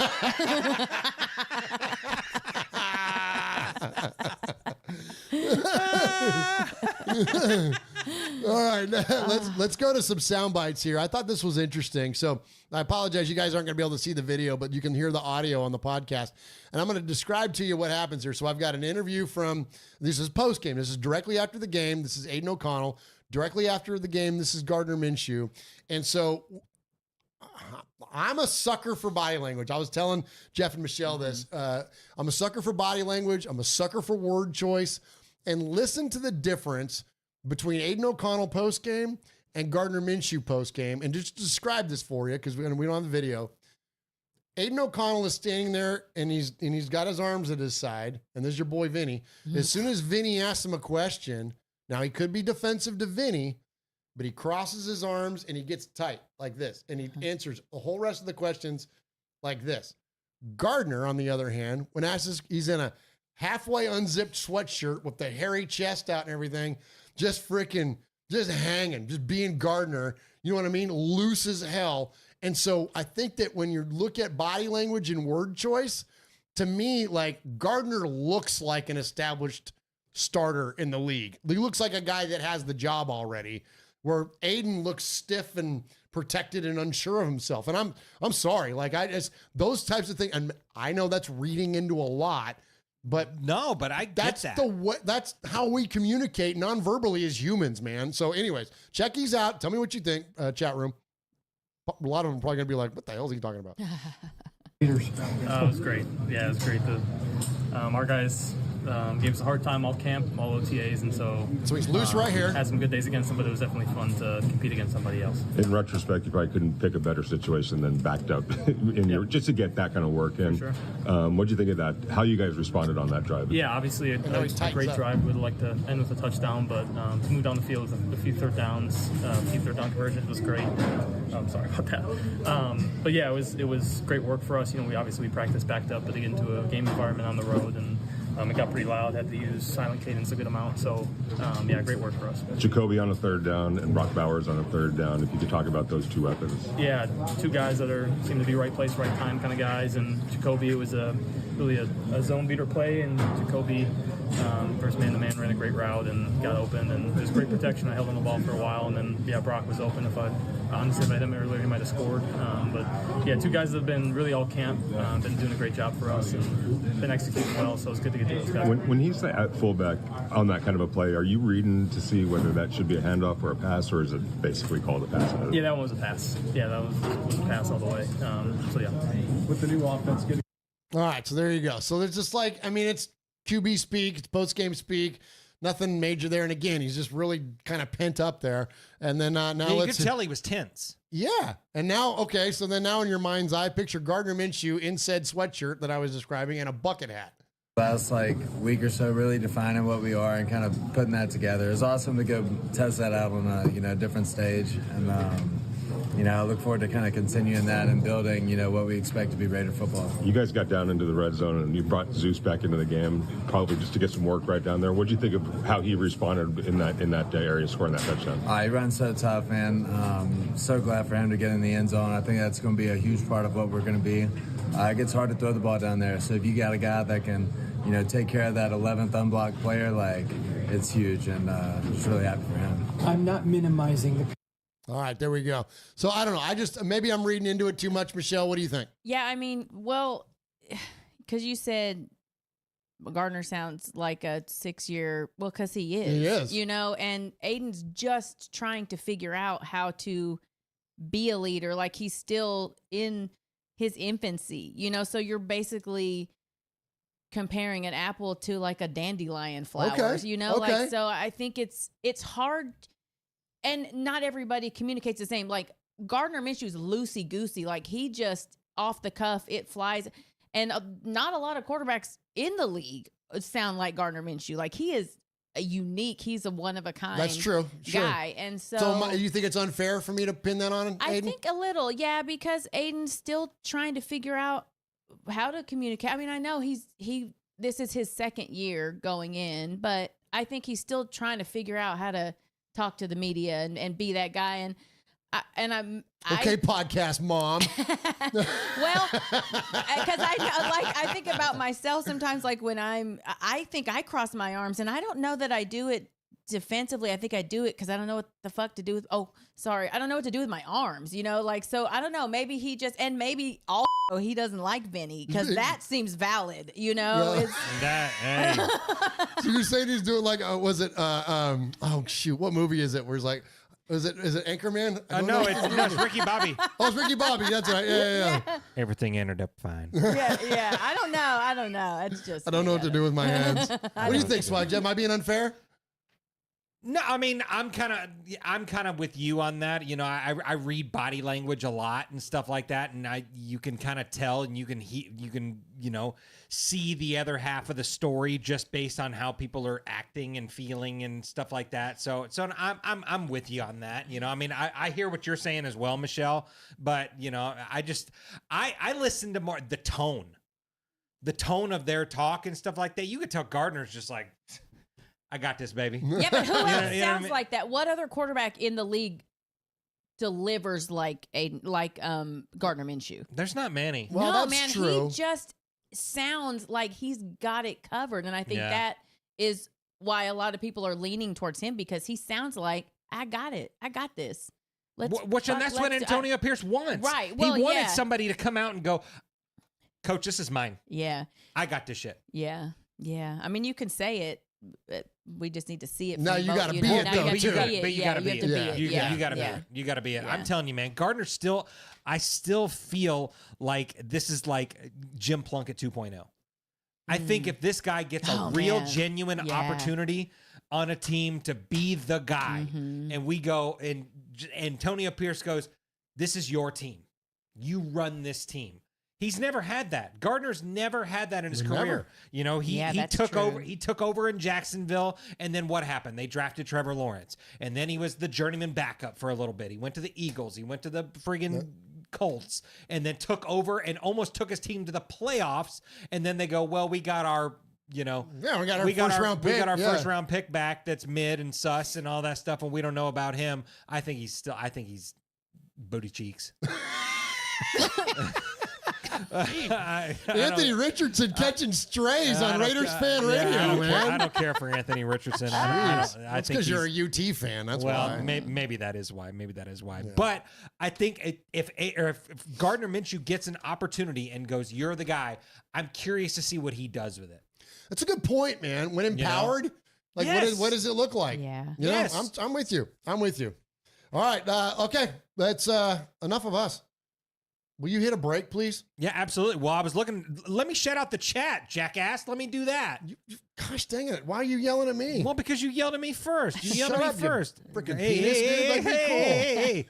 Gabe Outcanter's in there. Hooligan Nation's in there. Raider Rebels in there. Storm. Paul. Leo. Jordan Ford. Space Beast. Scott Gilbranson. Silver and Black today is in what's there. up, Scott? Hey. Let's see. Short promo.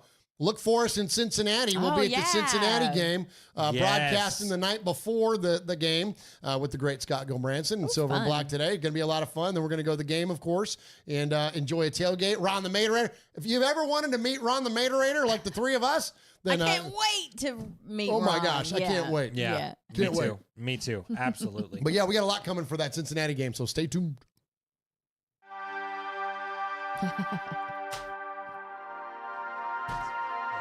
Las Vegas, a city without a pro football team, in a world gone mad. What can we do about it? Acquire the most desired franchise in sports history? Sin City, lost wages, home of the Elvis weddings, and 24-hour debauchery. But finally, a match made in heaven. The Oakland Raiders have landed in the desert with the Death Star as their home. And to celebrate beyond your imagination has come three individuals hosting the most irreverent show while paying homage to the storied history of this franchise. Raiders Fan Radio with Murf, Swaggy J, and Michelle, taking a lighter side journey into the dark side.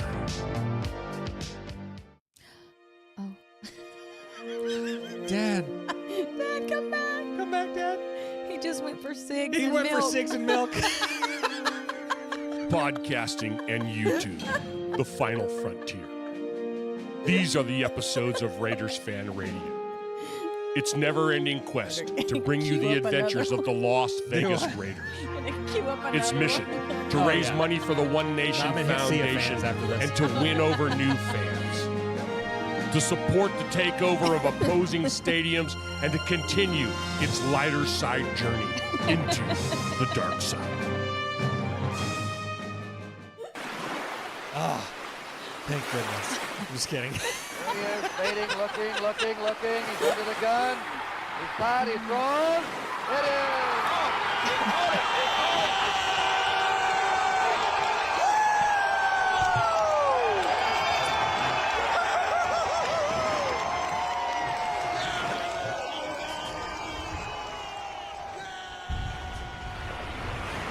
Stacey Ruff says, "Look alive, Dad's back." I said you went for cigs and milk, and we didn't know when you were coming back. Nothing but tire smoking taillights there, kids. There you go.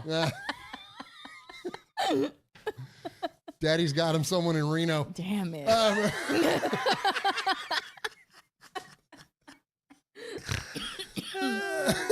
Oh, God. I appreciate you, Raider Nation, joining us live. Did you shout the chat room out, Jeff? I did before the break, but I can do it again. Jordan Ford, Stacy Ruff, Raider Rebel, Vegas Raider Pete, Jordan Ford. I already said that, but hey, again.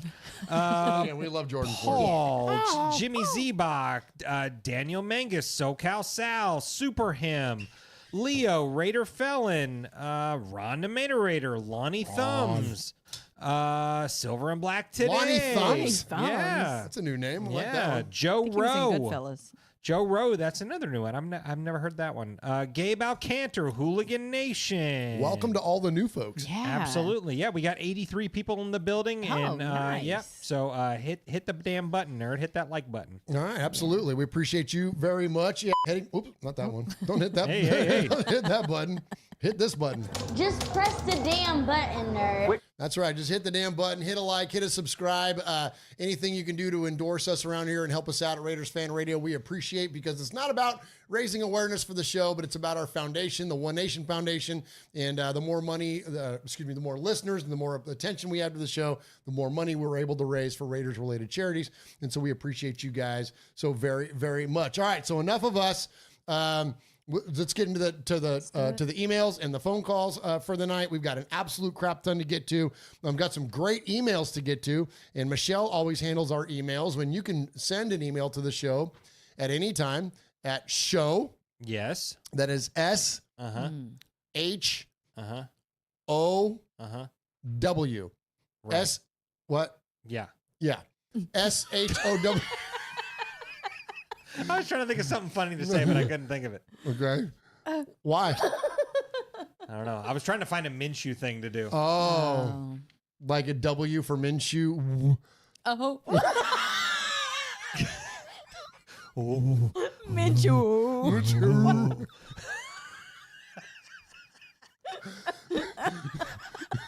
The H like, what's better than that? Yeah. No, there we go. Minshew. Yeah. W is in what's better than that? So Mary Elvis. Minshew. Yeah. Okay. So anyway. Oh, the Minshew. That's what we're gonna. Wow. People are gonna read as much. We keep pontificating about Gardner Minshew. People are gonna be like, "This is the Minshew." Yeah. Right. Anyway, sorry. So I digress. You can send an email to show at SHOW@RaidersFanRadio.com. And if we read your email an indefinite amount of times, you become the next made man or made maiden here at Raiders Fan Radio. Or if you call the show, you can call the show at 909-345-3346. That's 909-345-3346. Like 15 of you did this week and left us some incredible messages. Nice. We can't wait to get to. But before we get to those, Michelle, what do we have for the emails? All right. So first we have Hooligan. What's up, Hooligan? WTF was that? I mean, seriously. I'm sorry, RFR. I know we shouldn't beat up our own, but after that third quarter bullshit, Anthony Brown Jr. is not going to cut it. I know that's what preseason is for, but he has zero awareness. Also, I struggle to understand why, if we're going to bring in Bradley to QB in the fourth to see what he can do, can we let him throw the damn ball? I mean, he is a quarterback, right? That was weird. That was so weird. That's weird. Really weird. But wait, Jack did Jack things. Man, that kid is going to do something special this season. I mean, I'm not sure that's where JJ McCarthy was thinking when he was talking about a vanilla defense. And Brock, I'm getting goosebumps. I'm getting goosebumps at his potential. That kid just looked locked in the entire game. So let's talk QB battle. I know Aiden had better completion percentage, but the eye test shows a different story. It might be because I'm seriously sick right now. See, I caught a bug up here in Minnesota. Minshew mania. I really would like to see both of them get a full half in the next game, or at least a full quarter, but I think Gardner needs to be QB1 for now. O'Connell just didn't take that jump that he needed to take. Once again, our coach proves that he is a leader of men. I was thoroughly confused and pissed off with the late timeouts, but he immediately calls out that it was a learning opportunity for him. I don't know much more that I can respect about this guy. Great to be back for Raiders football. Sucks to take a loss even preseason, but I still believe the ceiling for this team can be a playoff berth and more. For now, it's on to the Cowgirls. Let's see if we can make another McCarthy look foolish this preseason. Just win, baby. Your friendly neighborhood hooligan. Hey, thank you, Hooligan. Thank you, hooligan. Great job as always. Yeah. And then we have Paul. Evening, everybody. I hope you're feeling well. Hello, Paul. How good was it to see our boys back on the field on Saturday? The game was exactly what a preseason game should be. Some good, some bad, and some stuff we can just push on one side and forget about. It goes without saying that the quarterback battle is going to define our season, and I thought both of them equipped themselves well. They did what they could in the time they had, neither turned the ball over, and they looked in control. Overall, the first half was enjoyable to watch. The second was pretty awful, but we have to keep things in context. Trayvon Merrick was a standout for me, and Jack Jones' interception was beautiful, preseason or not. On the downside, Tyree Wilson still needs to show more. I'm getting concerned for him. If he, no kidding. Yeah, good call out. If he doesn't stand up in the next 2 games because he might not see the start of the regular season. One thing I'm glad about is having the opportunity to watch a rerun of the game with Jason Horowitz, Matt Millen, and Rich Gannon on commentary because Saturday night's Vikings TV experience was like a toothache. Ugh. Yeah, I get they're going to be biased, but man, that was tough going. It's so close to call between Minshew and O'Connell, and there were so many conflicting reports from training camp, it's been hard to know what to believe. So it's nice to see them on the field, and we can judge for ourselves. My concern all along has been that Minshew should be ahead. He's like a 5-year veteran, and that extra experience should count for something. I know they're both learning a new playbook, but Minshew should be leading the race. Inconsistency seems to be the key word with them both thus far, so hopefully over the next couple of games, that can be ironed out. I have a feeling that AP knows who the QB1 will be. He's just clearing a few things in his mind before announcing who. It looks likely that we'll see a decision made after Dallas this weekend, and I'm glad I haven't got anything to do with the decision because it really is that close. It's going to be decided by fine margins, and if I did have a say, then right now I'd give it to Minshew because we'll never hear Aiden O'Connell say areolas. Solely on that reason alone. It's a solid reason. Perfectly solid reason for the evaluation. Absolutely. As usual, these days we've seen 1 or 2 on social media overreacting a little. Well, don't be downhearted by anything from Saturday, people. It's still early days, and we're ironing out rough spots. One thing I'm hoping for over the weekend is that Dylan Lobby is given more time with the first-string players. He had little or no help on Saturday, and he's better than that. Also, we saw awful clock management again from AP in the fourth quarter, which he's already acknowledged, so hopefully we won't see it anymore. There are many positive things about the 2024 Raiders. Indeed, the positives outweigh the negatives. Yes, we have a rookie head coach, a new offensive coordinator, and, of course, a conundrum at quarterback, but we've also have a granite-like team spirit, and work ethic, and the key components all seem to be trending in the right direction. If we can see some early wins, the momentum and positivity could take us a long way. On to the Cowboys it is then. 3 a.m. kickoff over here. Whew. Note to self, I need to buy more coffee. Yikes. Stay safe, RFR. Love you, Raider Nation. His Lordship, the Royal Scribe, Paul Edgerton, Shropshire, Mississippi, Polly Award winner 2019-2022, Foggy Glasses Award winner 2020, Made Man of the Year 2024, BRT Sizzler scorekeeper, Proud Made Man, five time times 3 plus 4, winner of the Raiders Fan Radio BRT Sizzler Award. Attaboy, Paul. Some areolas and, what are you going to do? What's it doesn't get better than that. Good job, Paul. Thank you, Paul.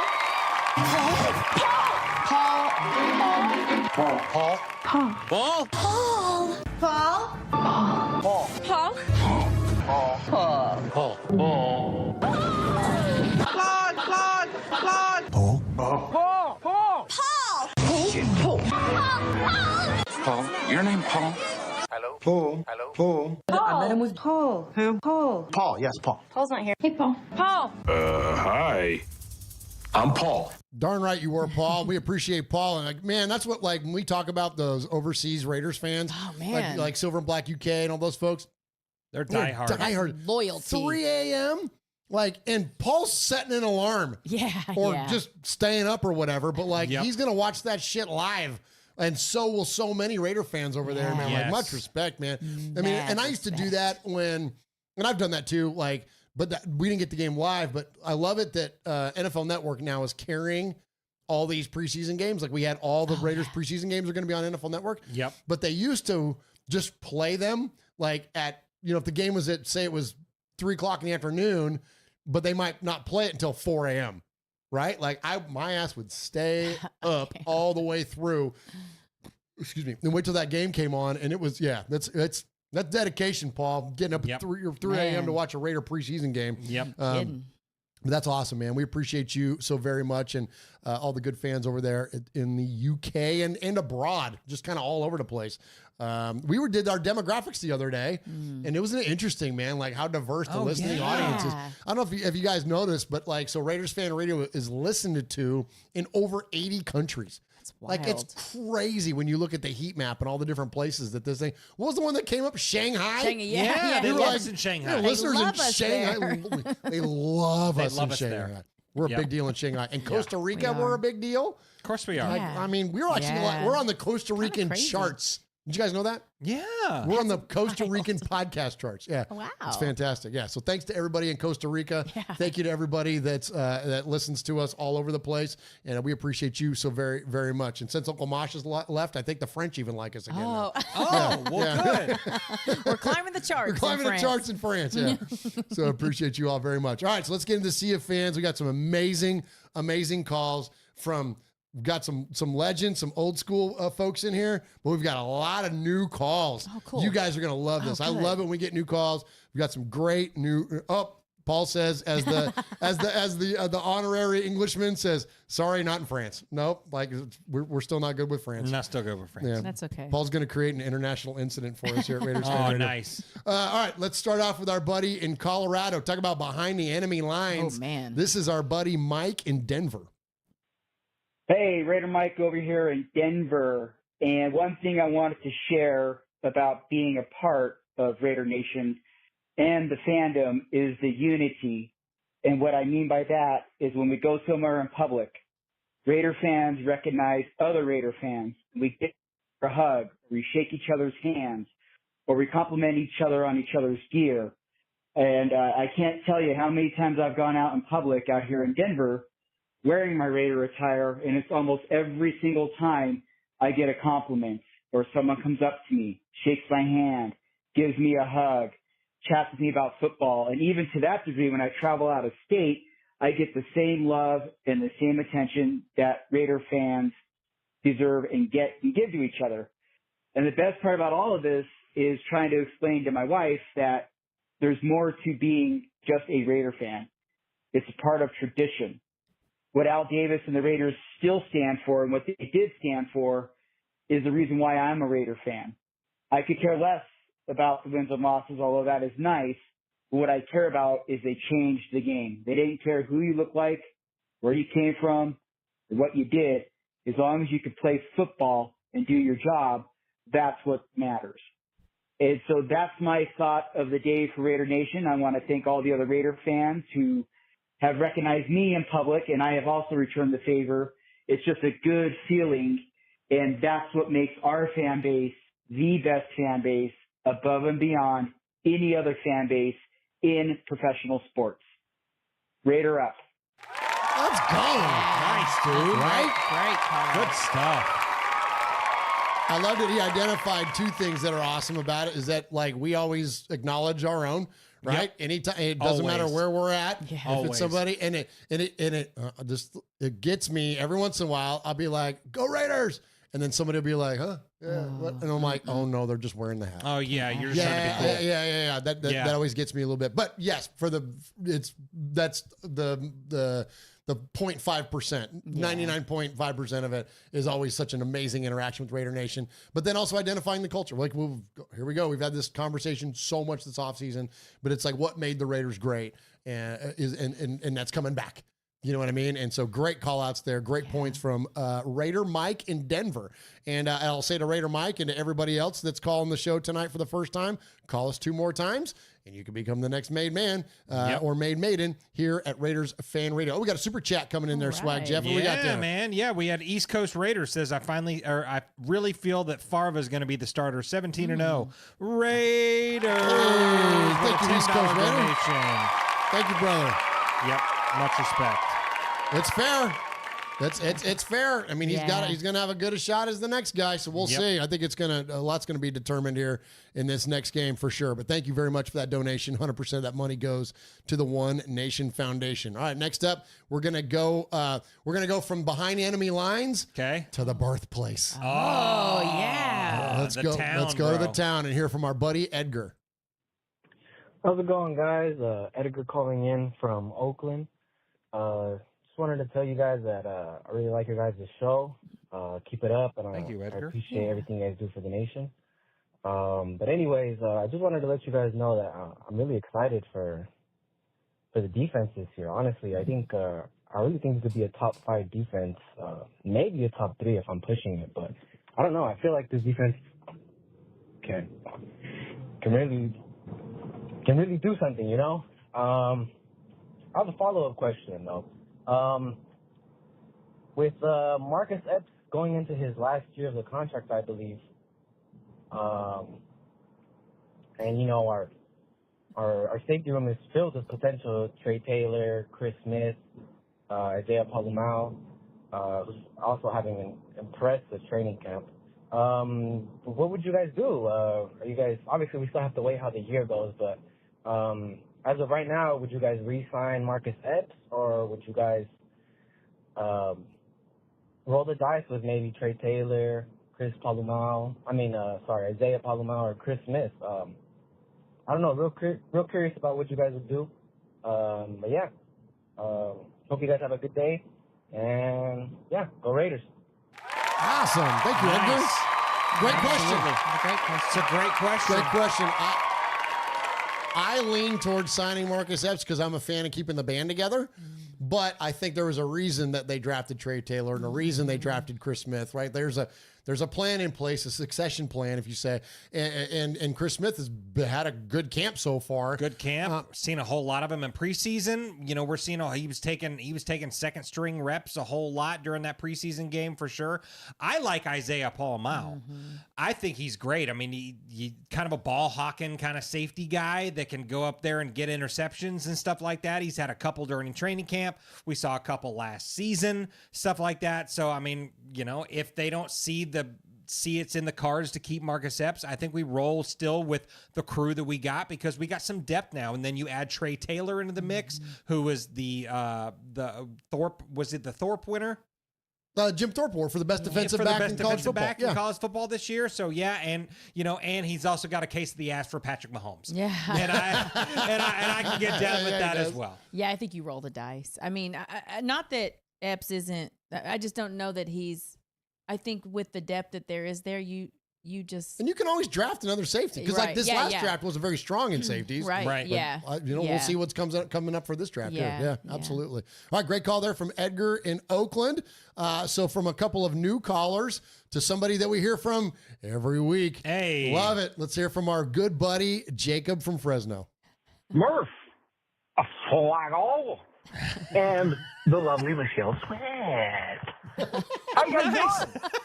Jacob from Fresno. Pretty good. It was good. Listen, last week I called, said we need to see something from the quarterbacks, get like this David Goggins who's going to carry the boats type thing. And here's the problem. I felt like both of them tried carrying the boats. I was really impressed, honestly, by what I saw from the quarterbacks. O'Connell, near the end there was a little, but that's more to do with the left tackle, Andrews Pete, than it was to do with Aiden. But, he only got the one opportunity, and Gardner got 3, and he did pretty well on all 3. We had a touchdown from Gardner, we had a touchdown from Zeus, and we had a field goal, whereas Aiden had the field goal. That who knows what could have been if Andrews Pete holds up. But, shoulda, coulda, woulda. Gardner, he was the better performer because he had more to do, and he consistently did it. Right? Okay. So now that we got that out of the way, Zeus! My goodness! Zeus! Did you see the juice from Zeus? That guy. I mean, I always thought, Josh Jacobs is the best trucker in the NFL besides, what's that guy? Derrick Henry. Derrick Tennessee Henry. now. He's with the Ravens. Derrick Henry. How am I blanking on that guy's name? That guy, he's pretty good. But I've always thought, Josh, he's just harder to grab.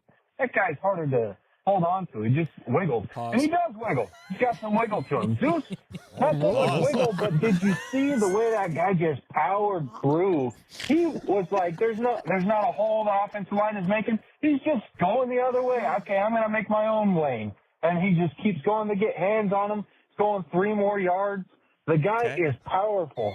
I was initially kind of hesitant in saying what we were going to do this year at the running back because, obviously we're getting rid of Josh Jacobs. That's just not good news. I don't care who you are. It doesn't sound like good news. But Zeus, the juice is loose with Zeus. This guy, he looks good. Let's just say it.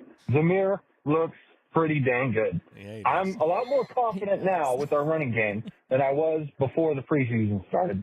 Now, with the quarterback, let's go back. Well, no, Jeff Jones, come on. This guy's going to be the next All-Star. Let's go. Yeah. But with the quarterback, let's think about it. They still got a little bit more to prove. I'm going to run out of time, but I think it's too close to call right now, guys. I like Gardner, like Aiden, too close to call. All right, guys, take it easy. Go Raiders!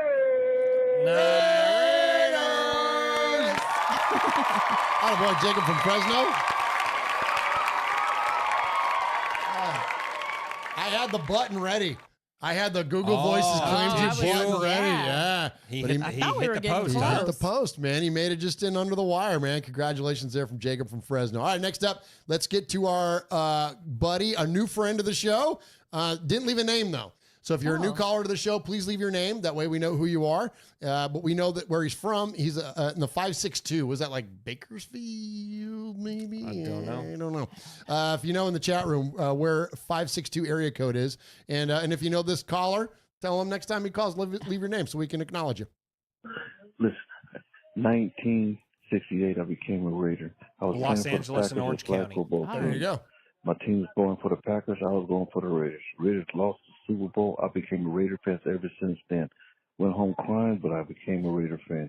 Die-hard Raider fan ever since the first Super Bowl the Raiders was in. God bless you, and go Raider Nation. That's nice, dude.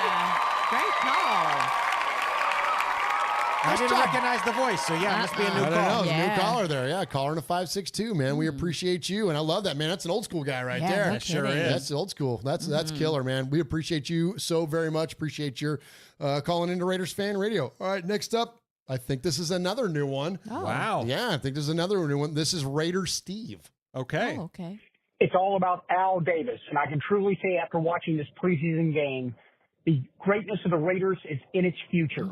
We've got two great quarterbacks. The tight end room is loaded, and we are set for the season. We've got to work on the defensive line, the reserves on the defensive line, but other than that, it's going to be absolutely incredible. This is Raider Steve from Murfreesboro, Tennessee. Hey! Let's go Raiders. How about that? Wow, from a hometown. Raider Steve. Huh? Very, very cool, Raider Yeah. Steve. Definitely call back again, my friend. That is awesome, and I love it, man. Always talk about the Raider mystique being back. You know, it's a preseason game, but it's true, Well, man. let's meet Raider Steve at Domenico's or something. I know, right? Yeah. Absolutely, man. Yeah, definitely hit us up, man. We'll meet up and grab a bite to eat and talk about the Raiders. Hell yeah. There you go. Yeah, absolutely. Because sometimes we talk about the Raiders when we're not on the air. Yeah. Well, every once in a while. When you let us. Yeah, Well, that's true. It's not about letting you. Well, I mean, you can, yeah, I think that's what it is. That's what it is. Yeah. Thank you, Michelle. you guys can talk about the Raiders anytime you want. We do. Just No. We do. Just not around 10 your minutes candy before ass. we get on the air. Oh, okay. Yeah. These guys are trying to talk about their freaking who they think is going to win the quarterback job, and I'm like, can we wait till we turn on the microphones? Well, Yeah, jeez. we got shit to talk about, man. Well, I know. We'll talk about that shit on the air. We can. We do. It's not as fresh. Practice. That's true. It's just Doesn't make practice. for as good of a show. To who? To the tens and tens of listeners that we have. Oh. Those tens of tens, yeah. Come on now. Okay. I'm looking out for the chat room, man. Okay, well, ease up. Looking out for the audience. Okay, well, We're just trying to ease put up. our best foot forward on the product and not offer up a stale product. I got my best foot forward. on I was going to go forward right to your ass. Friggin' retake over there. Yeah, man. All right, next up, let's hear from It's our the preseason. It's the preseason of the show is what me and Michelle do. This is, yeah. Quit preying. Jeez. Yeah, you know what? Quit preying. That's Yeah, true. all right. I mean, Nobody likes that. This is a good premature articulation. Nobody likes that. Quit preying. Preying. Get your take in early. Jeez, nobody wants that. Gosh. Apparently so. At least get a few minutes into the show before you drop your takes. Seriously.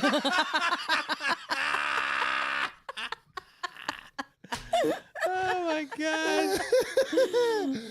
All right. Next up, let's hear from this guy. This guy is a real good friend of the show. I believe this is the first time he's ever called, but we know him well online, social medias. He's got his own show. He's part of Graph's crew. This is our buddy, Big Mike Raider. Nice. Hey, what's going on? It's your boy, Big Mike Raider. And I'm over here fully endorsing Raiders Fan Radio Thank you, with bro. Murf, Swaggy, and the lovely Michelle. I wanted to let you know but big supporter. Love you guys, and keep cooking with fresh grease. Here we go, man. Short term, I got the Raiders winning the game. I know it might be showing, when you guys do the show after the fact, but I got the Raiders beating the Vikings 20-18 for the preseason game. Long term, Raiders go 11-6, and when it's all said and done, we're going to be looking at the quarterbacks to make a play in the playoffs, and them not getting the job done in the playoffs, but they'll get us there. I got the Raiders losing in the first round as a 5 seed, 11-6. Low-scoring game. Defense is going to carry us, but that is my hot take. Guys, what do you think? Once again, it is Big Mike Raider, and I'll catch you guys. Love you. Have a great show. Respect, Big Mike. Let's go. I remember the first time I was made aware of Big Mike was that you hit me up and you're like, check out Big Mike. He's wearing our shirt on his show. Yeah. You remember that? I do remember that. Yeah. I do remember that. Yeah. And what a great call. What a great take from him. 11-6 is what he's got, which is, respectable. Why low? Why low? Why so low? Yeah. Well, why not 13? Why not 13-4? Look, 11-6 is the new 10-6. Every true. single year, everyone always yeah. was able to get us to 10-6. So this year now it's 11-6. Next year, whenever we go to 18 games or whatever it is, it'll be the 12-6. The 12-6, or whatever. You know what I mean? So no, it's respectable. I don't necessarily. I think if we're 11-6, I think we're winning a playoff game this year. Man. I think I think so too. Don't you, Michelle? But I do like if it's I think a very fair take, and he's a heck of a lot more balanced in brain than I am because. Like, I think, I'm like 11-6, like, oh, we win Super Bowl. We're like, yeah. But I think that's just kind of getting over the hump, almost limping your way into the playoffs. And, is that good enough to win in that first round? Maybe not. You know what I mean? But I don't know. What do you think? 11-6, and of course, I mean, I know I went way higher than that, but I think 11-6 is especially considering that they don't think that the Raiders will win, or they don't think they'll win 6 games. I mean, what was the 6-11? Yeah, they had them going 6-11. That's bananas. That's rude as hell is what that is. But yeah, and that's what it was last year. Yeah, and then we won 8. I'm like, no, we went and everything got better, and then you went down, so or stayed the same anyways. You know what I mean? I'm like, yeah, that didn't make sense to me at all. All right, next up, let's go to another guy that's very familiar around here to our listening audience, and that is our buddy down in the 703, which is Alabama, and let's check in with our buddy Josh.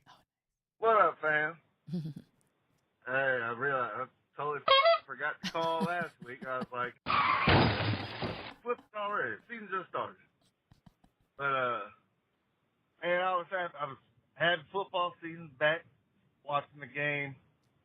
I think I like what I saw from the starters for the offense and defense. Man, I'm not gonna lie, because those first 2 quarters, well, okay. We looking good. Man, that third and fourth quarter, third and fourth stringers, and I was like, oh, God, we better never get no injuries. No shit. I said the same thing. Watching it, I like Aiden O'Connell. To me, funny. I like him over Minshew. I know he didn't have a touchdown, but the one thing I do like is the man stood in the pocket. Come on. Man stayed in the pocket, did what he's supposed to do. Even took that hit towards the end on, I think, that last drive he did, but he still delivered the ball. Brock Bowers is going to be the best tight end in the league. I'm going to say that right now. Come on, dude. That man is going to be a monster. I mean, everyone's talking about over 1,000 yards. Hey, quarterback's best friend, especially young quarterbacks, is them tight ends. And Mayer was no joke. I mean, really, the team was looking good.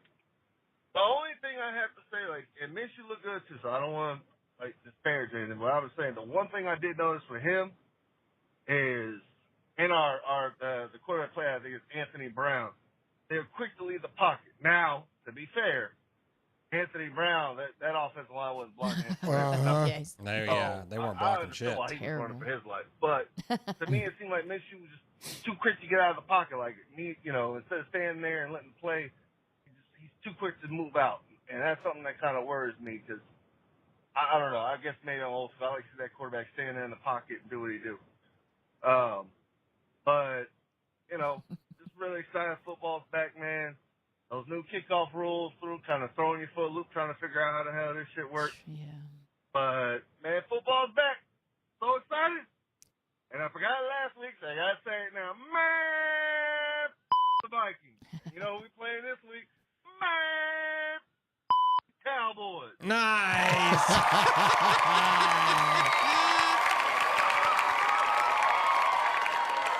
Great call, as always, from our buddy Josh in the 703. So he brings up, we talked about this for the last, I don't know, a few weeks leading up. We kind of went down a rabbit hole on it the other day on the show about the changes and about how strategic that now the new kickoff is going to be. I saw on NFL Network last night when I was show prepping, and I don't want to mess the numbers up, but it's 80% of the kicks now are returns. Mm-hmm. And so far in the preseason, and like before it was like 30%. Oh, wow. Right. So we've increased like 50% of the, like, that's a lot. Like, this is now, it has the potential once again to be a game-changing play. Absolutely. So great call out there from Josh. Absolutely. Well, you know, and it was interesting to me, the one rule that I didn't realize, and unfortunately it got called against us, was if you don't make it to the 20-yard line, it's a penalty. Yeah. It's just like as if you kicked it out of bounds. The freaking Vikings got it at the 40-yard line. I'm like, God dang, man. So like, there's a lot at stake here with this kickoff, man. I like it, man. I like it, Michelle? I do like it. Yeah. My favorite quote of his call was, "We bet not never get no injuries." So because that is so real. Because I thought the same thing watching, you know, as each play progressed after the half. It was like, oof, man. Yikes. Yeah, Yep. yeah. No, I'm with you. We need some depth there. That's for sure. All right, next up, let's go to our next caller. This is, hey, some people, like, there's Cher, Madonna, right? Ronaldo, right? There's people that just go by one name. Rico. Yeah. I introduce to you now, Raiders Fan Radio, Doug. Oh. What's going on, Raider Fan Radio? This is Doug checking in. And my Raiders story is this. 2002-2003 season, I was able to go to the AFC Championship game in Oakland, where we stomped out the Tennessee Titans before the eventual Super Bowl collapse. But I'll tell you what, man, the vibe in that arena, that stadium was just unmatched. Sitting in the black hole for the first time, very first Raider game I ever saw live. Jerry Rice threw his gloves to me when he finished doing his warm up. Right, I'll never forget it. I kept the ticket in my wallet for, I don't know, maybe 10 years. The ticket just was in my wallet as a visual memento of being at that game, and it makes me just sad sometimes to think that future generations of Raider fans never really got to experience that, man. The Coliseum was a special place. It definitely cemented my love for the Raiders, you know, being a young boy at that time. And I'm still a Raider fan to this day. Will never stop being a Raider fan because I know that day will come back again. We're going to get back to that type of Raider football. And it maybe starts this year. Antonio Pierce has revitalized this franchise like I've never seen before. And it would just mean so much to see him usher in Raider football, getting back to those days. Come on. Love the Raiders. Love what you do on the radio. I'll keep calling in with more stuff. I'll come in with a hot take for the season, but just wanted to share that is my biggest Raider memory. It's one of the biggest moments in my life, and I can never, ever stop being grateful for being able to be there live. Enjoy. Have a good day, y'all. Wow. Right? Doug. Amazing. Reminds me of The Hangover. I know. I thought of that too. Then we're going to find our best friend Doug, and then we're going to give him a best friend hug. Doug, Doug, Doug, Doug, Doug, Doug, Doug, Doug. And if he's been caught by crystal meth tweakers, then we're shit out of luck.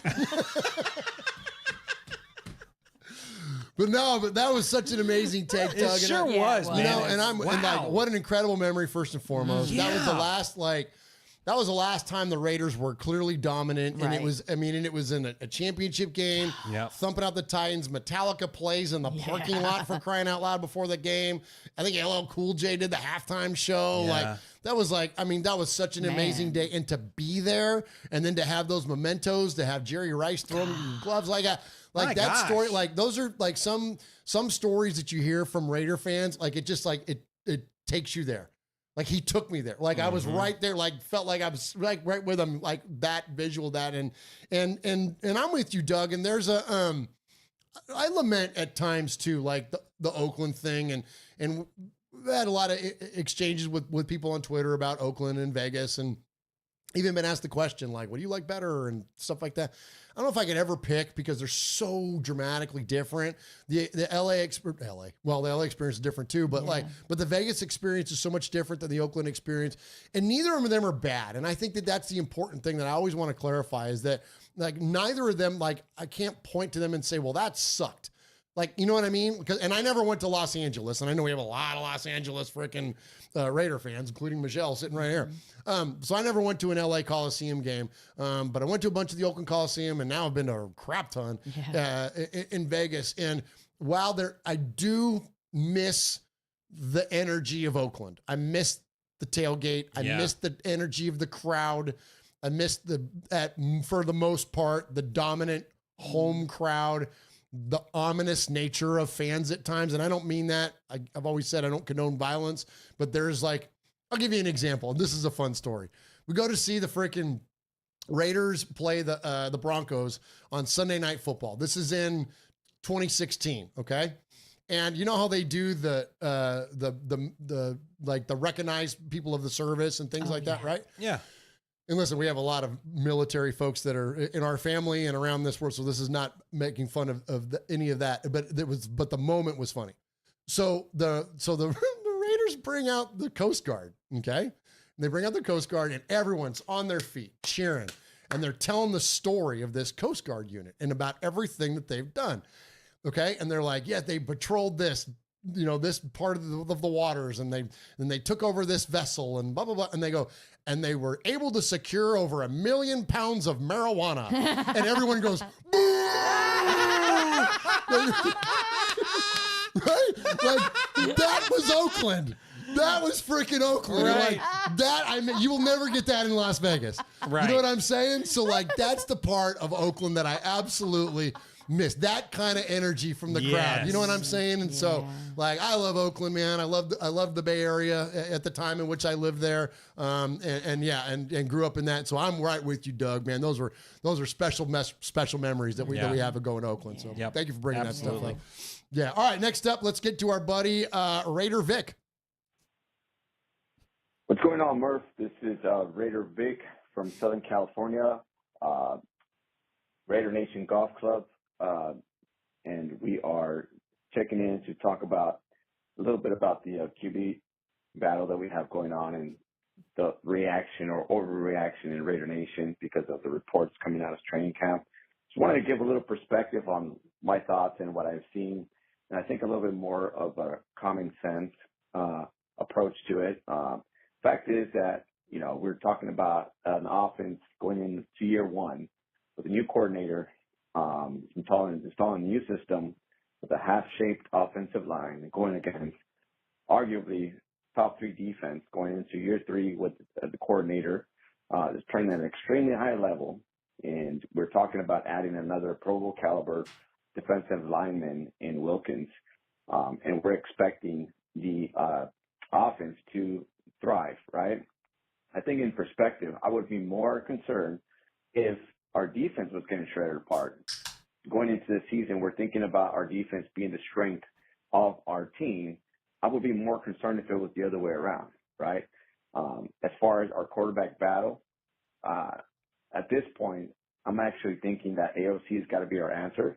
If a guy like Gardner Minshew, with 6 years of NFL experience, that has also shown that he can play at a high level in this league in some points of his career, inconsistent, but has shown that he can do it at a high level, right? If a 6-year vet that got paid a lot of money to come in here has not beaten out a 4th-round quarterback, then we have our answer right there.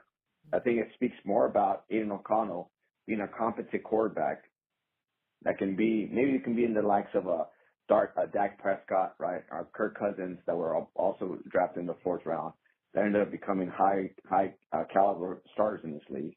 Aiden O'Connell has shown all the qualities that you want in the franchise quarterback. Strong arm, accuracy, right, smart from above the shoulders.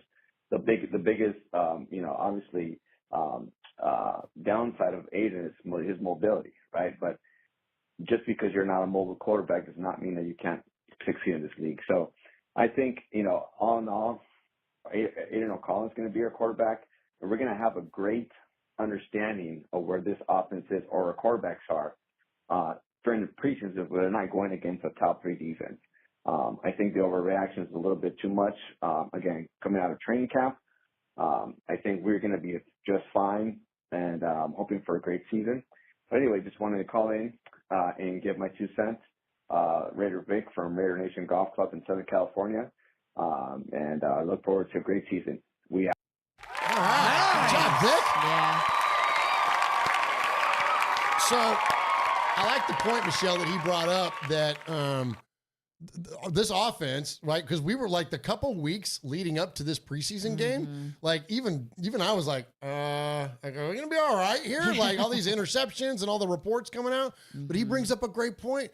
I mean, say we have a top 3 defense, right? Like we're going up against Jack Jones, who you know what I'm saying? Like if our defense is really that good, then it's going to make your offense look less than, and then we get into this game, and both quarterbacks look just fine. Yeah, I mean, because we were hearing so many things that really had you kind of going, oh, shit, like we might be in big trouble. And so being able to hear or finally get to see on the field that they were way more capable than we were hearing, which means the defense was just on their asses. Right. That knowing that we're going in with a crazy strong defense and a serviceable above average when you think about all the Brock Bowers and Devontae Adams and all the weapons Certainly they the have. potential to be. Sure. It was really promising. Absolutely. Yeah, absolutely. Yeah, you said it all. Well, there you go. Well, then don't say anything else, Jeff. I'm not going to. All right, next up, let's hear from our good buddy, another OG guy, and it's even in his name. It's OG Jack Daniel. Nice. Yeah. Hey, Murf. Hey, Michelle. Hey, Swag Jeff. Hey, Raiders fan radio family. This is OG Jack Daniels from the Chronicles of the Black Hole. Football's back, almost back. It's getting to where it's getting unbearable.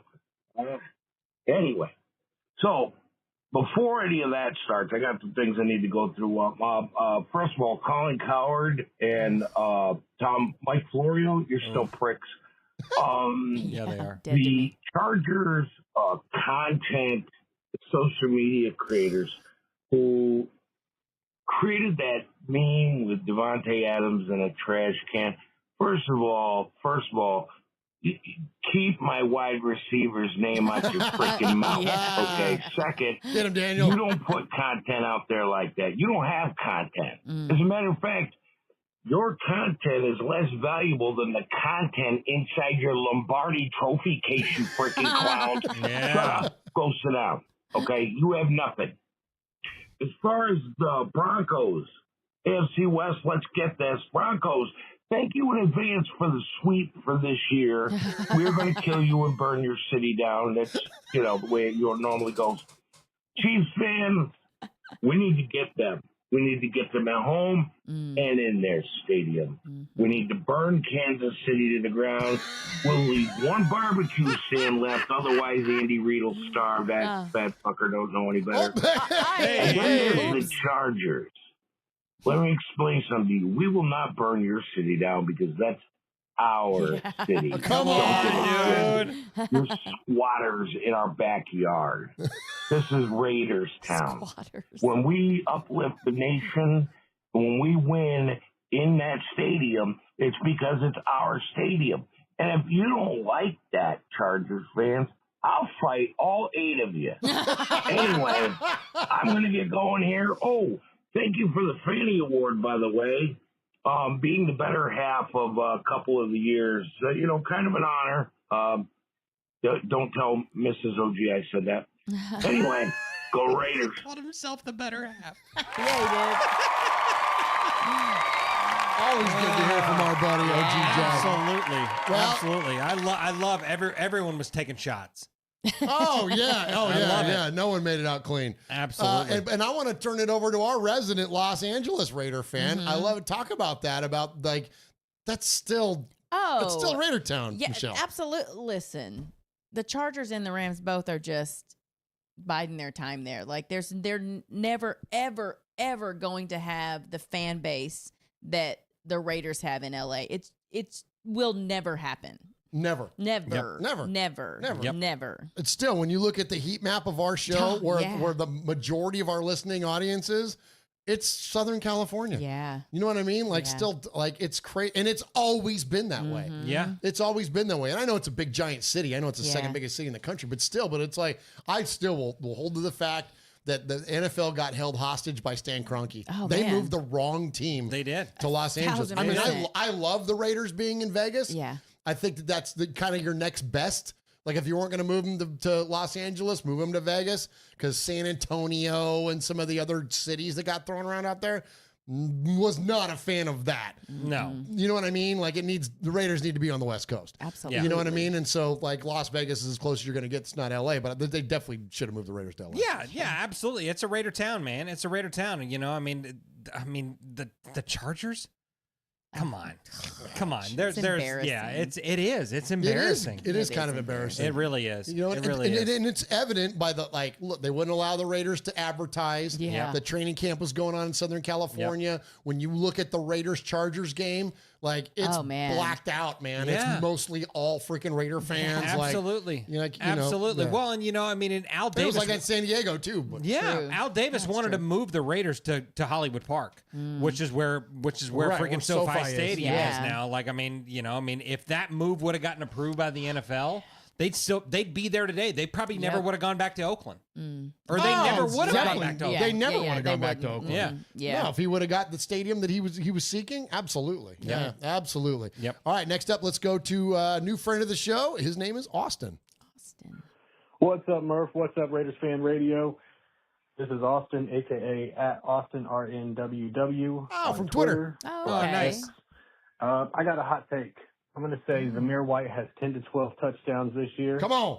And I'm also going to say Jack Jones has 6. Oh, Two hell hot takes. yeah.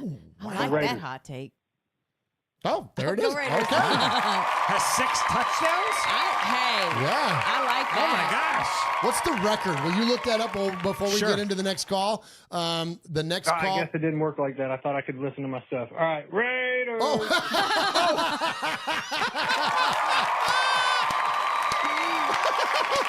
my gosh. That was awesome.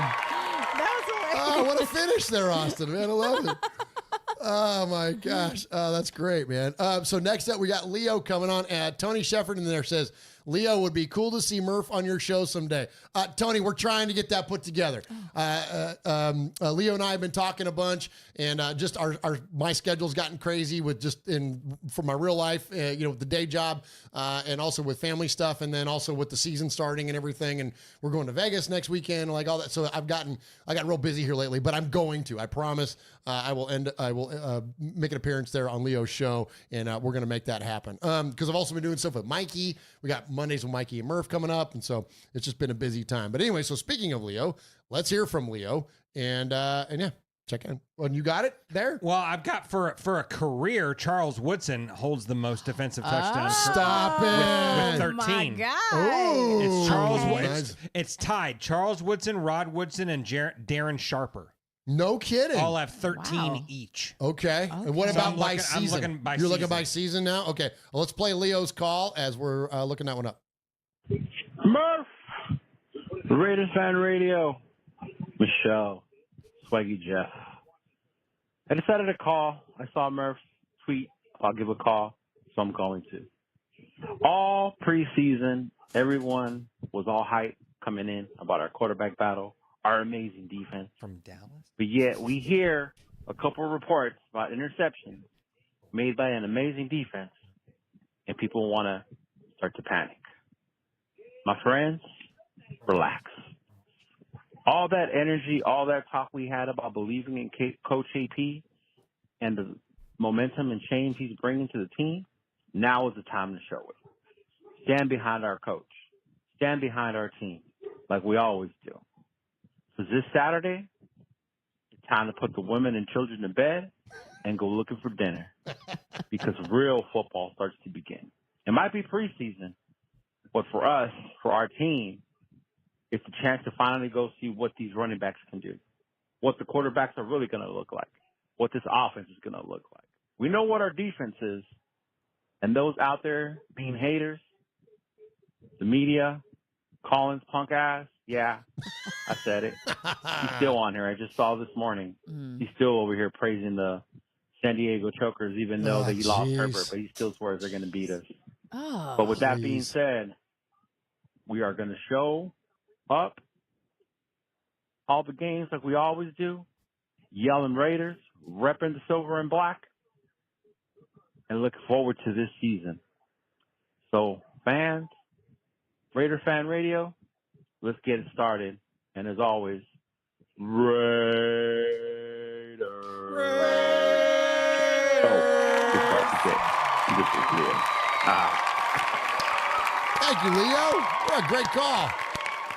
What a great call. So just for a quick little follow-up, so it was Deron Bland. It was last year. Wow. 5 touchdowns last year is the record. Oh, so if okay. Jack Jones were to get 6. Austin says he's going to get 6. So he's calling his shot. I believe. Okay.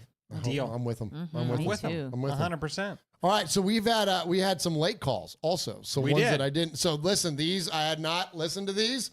There is no editing that's happened here. So if you've got kids in the car, earmuffs, okay? Because there might be some F-bombs or whatnot in here. So and I don't even know who these are. We're just gonna play them as we get them. Oh, okay. Fun. It looks like from the transcript, this might be Jay in St. Louis. I know what I can do. I'll try to time it. Let's see with the beep button over here. Try it. Let's say a bad word, Michelle. Okay, all right, not bad. Okay, all right. Hey, that's Okay. pretty good. All right. So That was pretty good. We'll try to time it out. All right, here we go. Oh, you got to hit him with another one. You were ready. Wait, where's the? Oh, geez. I Here did we go. see Let's one try to in do there. stuff I live saw here. one. Oh, I see a few. Oh, there's a bunch in there. Yeah. Oh, this should be fun. For you.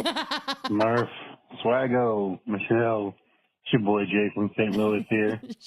My friends are nerds that don't watch football, and my dad isn't nerdy enough, but you fuck the right middle. You'll appreciate this. Good job. I've been playing an ass load of college football 25, and finally I did a road to glory, but not as myself because I'm not a teenager, but I know someone who is a teenager. Jon Snow from Game of Thrones.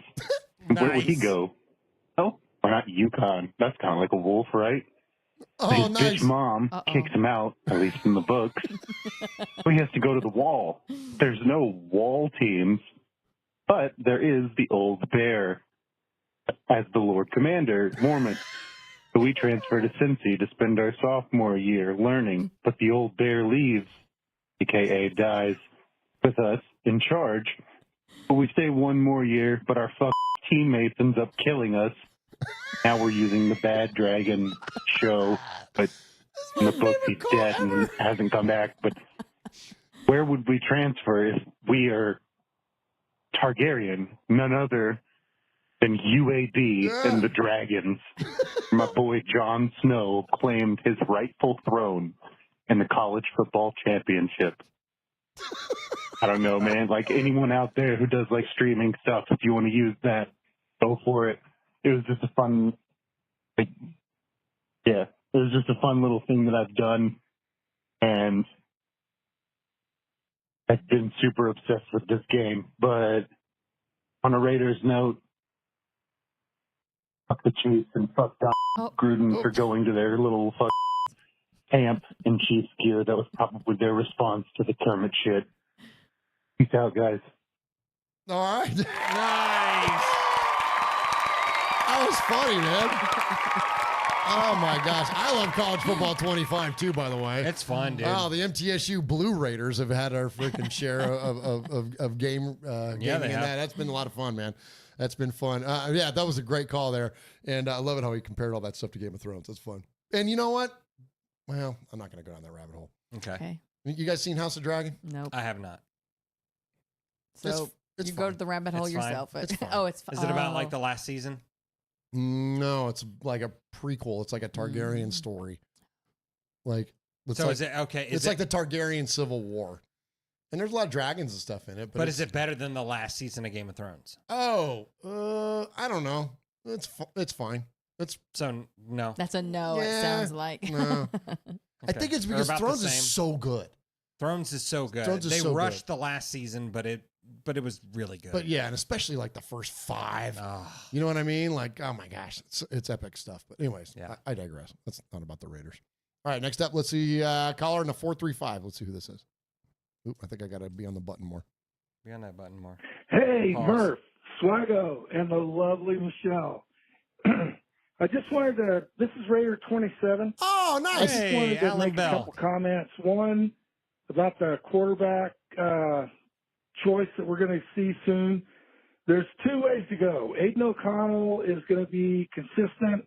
You know what he's going to do. He's accurate. He's going to take care of the ball. And Gardner Minshew is an adventure. Let's just leave it at that. He's going to, whatever he does, he's going to make a big play for somebody. You never know which team it's going to be for, but he's going to make a big play for somebody.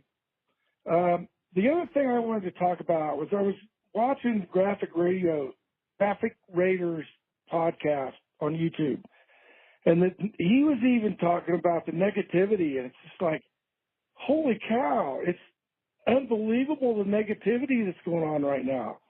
We've only played 1 preseason game. What is there to be negative about? It's crazy. And especially you go to the stadium and you get a group of people that are just negative about everything the team does, and it's like, dude, calm down, man. Come on. This is entertainment. It cost me over $1,000 to go to a Raider game. I don't want to sit there and listen to you guys bitch the whole time I'm sitting there in the stadium trying to enjoy the game. Bro, Everybody calm down, man. The Raiders will be fine. It's entertainment. If this changes your life on what a football team does, you got more problems than anybody here that I can help you with. So anyway, you guys have a great day.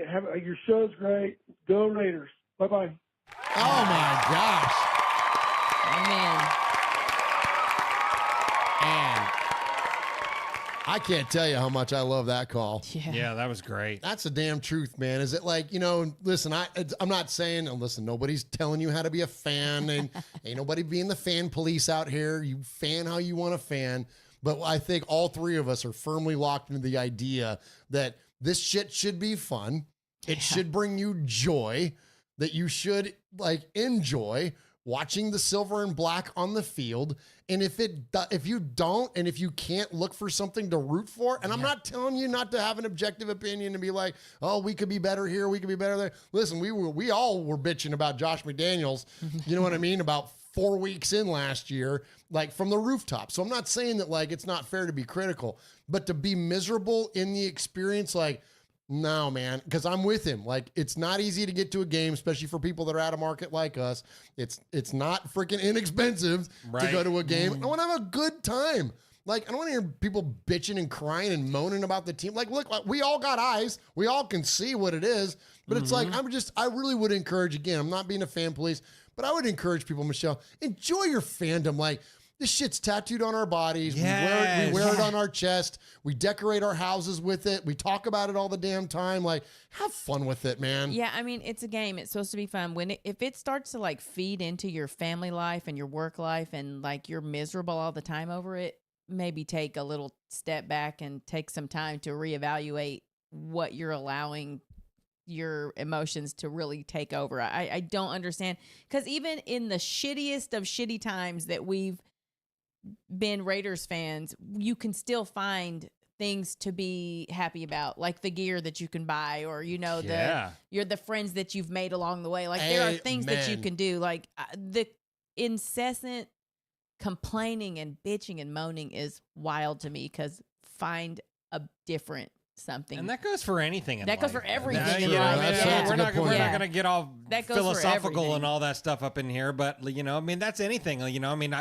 My family, my faith, and football, it's all right there. And if one of those things that consumes a massive part of your life, if it brings you just a bunch of anxiety and being upset and mad all the time, then change it. Go do something different. This should be fun. Yeah. This should be, This shit like should be you fun. said, we've got this shit all over our bodies, man, and all over our house and all that stuff. Now, I'm not going to say that I'm not, after a loss on a Sunday, that I don't have some shitty days. for 100%. sure. Everyone in the house knows. Just don't talk to mom. Let her breathe for a let her minute. have some time. 100%. Yep. But yeah, no, I'm not saying then you come don't back to life. No, you know? and that 100% comes from the passion of Raider Nation. Yeah, absolutely. Like this shit means something to us, and it's like I'm with you. Like I'll get in my damn feelings, man. especially if we get thumped by the Chiefs or some shit. I'll never forget. We had a watch party here. Do you remember this? Against the Chiefs. Sadly. And it was like the one good play that happened was Deshaun Jackson running downfield and in changing the ball from hand to hand, he fumbles it and the Chiefs recover it. And we're like the whole, it was like, what, 20 of us in here? It was so sad. It was brutal. And I Yeah. don't remember what we lost the game by, but it was like, a lot. listen, we were all in our feelings. So I'm not saying that oh, just be all happy all the time. Yeah. Like we're not saying that, but when it bleeds over in other things, and in the process of it, just try to enjoy for what it is, man. It's like, it shouldn't be life altering, man. It should just be fun. That's why we called, and you know what? And this is where I always say this, there's a reason the show's called Raiders Fan Radio, because it's all about Raider Nation. It's all about, like you said, the friends you made along the way. When we go to a damn tailgate, even now in Vegas, even though as different as it can be from Oakland, when we go to our tailgate in Vegas, when we get together with Go Branson before the Cincinnati game, when we get with Mojo and his tailgate in Tampa this year, when we do those things, when you collect our Raider family together, it's a freaking blast. I don't give a shit how good or bad the team is. Those moments are not impacted. Right. You know what I mean? Those moments are isolated and going to be what they are. And if you don't allow yourself to experience that because of the way the team's playing on the field, I would just say it's an opportunity missed. I'll just say that. Absolutely. Yes. All right, next up, we got one more to get to. And boy, you got heavy lifting tonight, man, when it comes to the Sizzler Award. I'm telling you, man. There's a lot of calls here. So, all right, last one let's get to. This is a caller. This is awesome. Let me shout him out. This is our buddy, Jesus of Alum Rock in the 915. Hey. Hello, Raider Nation. Saludos. This is me, the Jesus of Alum Rock, and I've only got 10 words to say this week. Here goes. Rebecca fire, boom, pop. Raiders, Raiders, rah, rah, rah. That's it. That's it. We love Jesus That's of awesome. Alum Rock.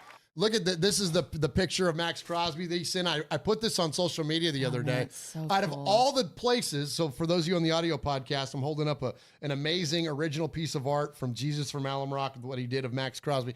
Out of all places, it blew up Facebooks. Oh. I had people messaging me like crazy tell me crazy saying, how do I get in on that? How do I get on that auction? wow. Please let me know when you watch it. Like Twitter, it did fine. Facebook, it freaking went nuts. Wow. Yep. So anyway, we might auction this shit off on Facebook. But anyways, Absolutely. all money will go to the One Nation Foundation. But that's from our buddy, the Jesus of Alum Rock, and we cannot thank him enough for his call. All right, Swag Jeff, tell him what's on the line, and then tell him what you got. Absolutely. Well, man, this is for tonight's Sizzler Award. So we started the night with a couple of great emails from Hooligan Nation and Paul, and then holy cow. You guys came through clutch. You guys made this show. You guys were over half the show tonight for sure. There was 15 calls tonight. So good. Holy cow. So we started the night, Raider Mike in Denver, Edgar in Oakland, Jacob in Fresno, caller in the 562, Raider Steve from Murfreesboro, Tennessee, Big Mike Raider, Josh in the 703, Doug, Raider Vic, OG Daniel, Austin, Leo, Jay in St. Louis, Alan Bell, and Jesus of Alum Rock. But tonight, there's so many calls. I've got to give two Sizzlers. Okay. Sure. Yeah, I've got to give two fair. Sizzlers Fair tonight. So tonight's Sizzlers $50 are going to go to somebody that just made us laugh and someone that asked a really good question that sparked great conversation. So tonight's Sizzler Awards go to Big Mike Raider and Jay in St. Louis. Nice.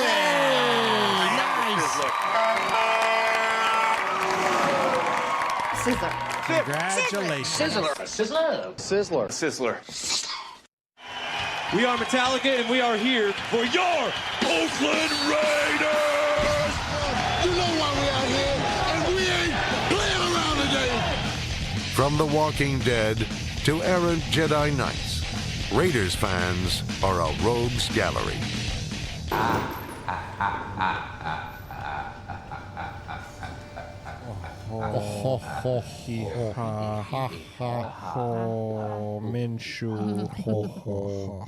What do tigers dream of when they take a little tiger snooze? Do they dream of hunting zebras or Halle Berry in her Catwoman suit?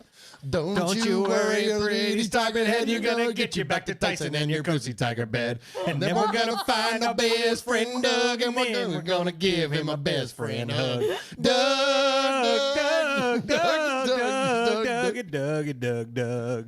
And if he's been murdered by crystal meth tweakers, well, then we're shit out of luck. Yes. That was beautiful.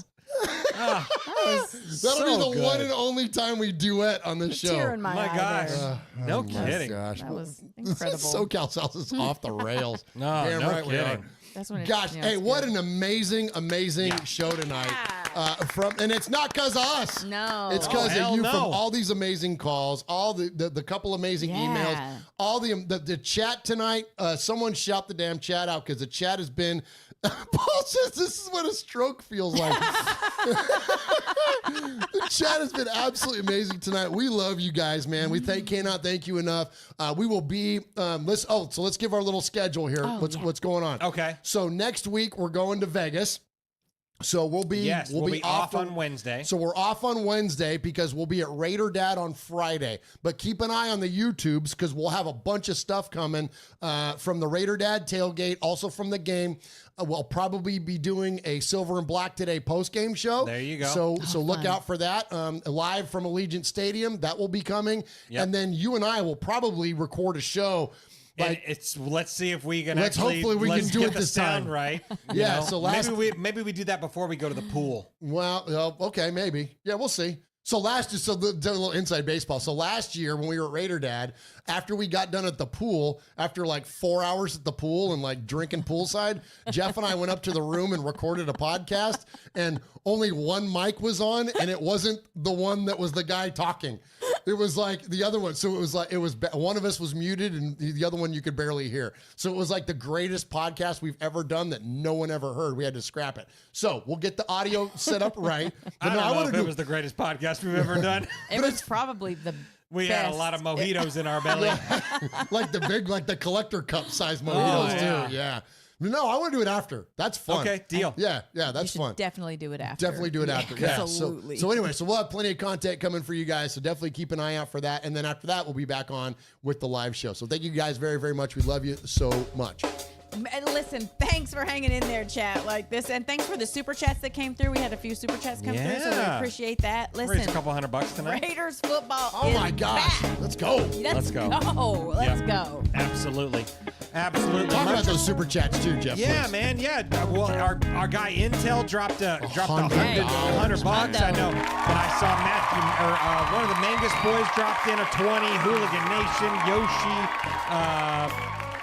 My gosh, I'd have to scroll up. I can't even get up that far to see. Yeah. But there was some amazing donation. Yep, 100%. But there was, a couple $100 Stop tonight. button on that one. Yeah, a couple $100 tonight. Yeah, East so Coast much Raider, respect. thank you. Yeah. Yep. About Gil. Oh, yep. 100%. So Eduardo, Virgil, Lonnie Thumbs, Raider 27, Huey P, Paul, Jordan Ford, SoCal Sal, Vegas Raider Pete, Ron the Mater Raider, Martin, Leo, Tony Shefford.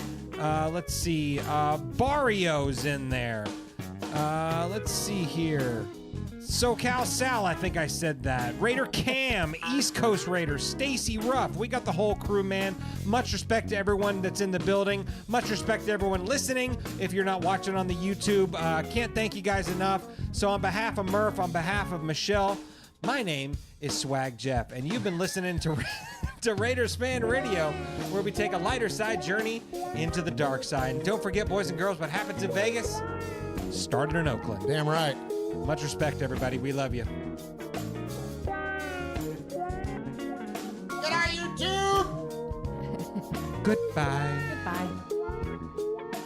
I'm with you, Trin. Let's get this W on Saturday. Man. Let's go, dude. Let's have a quarterback be undeniable. Undeniable. Let's do it.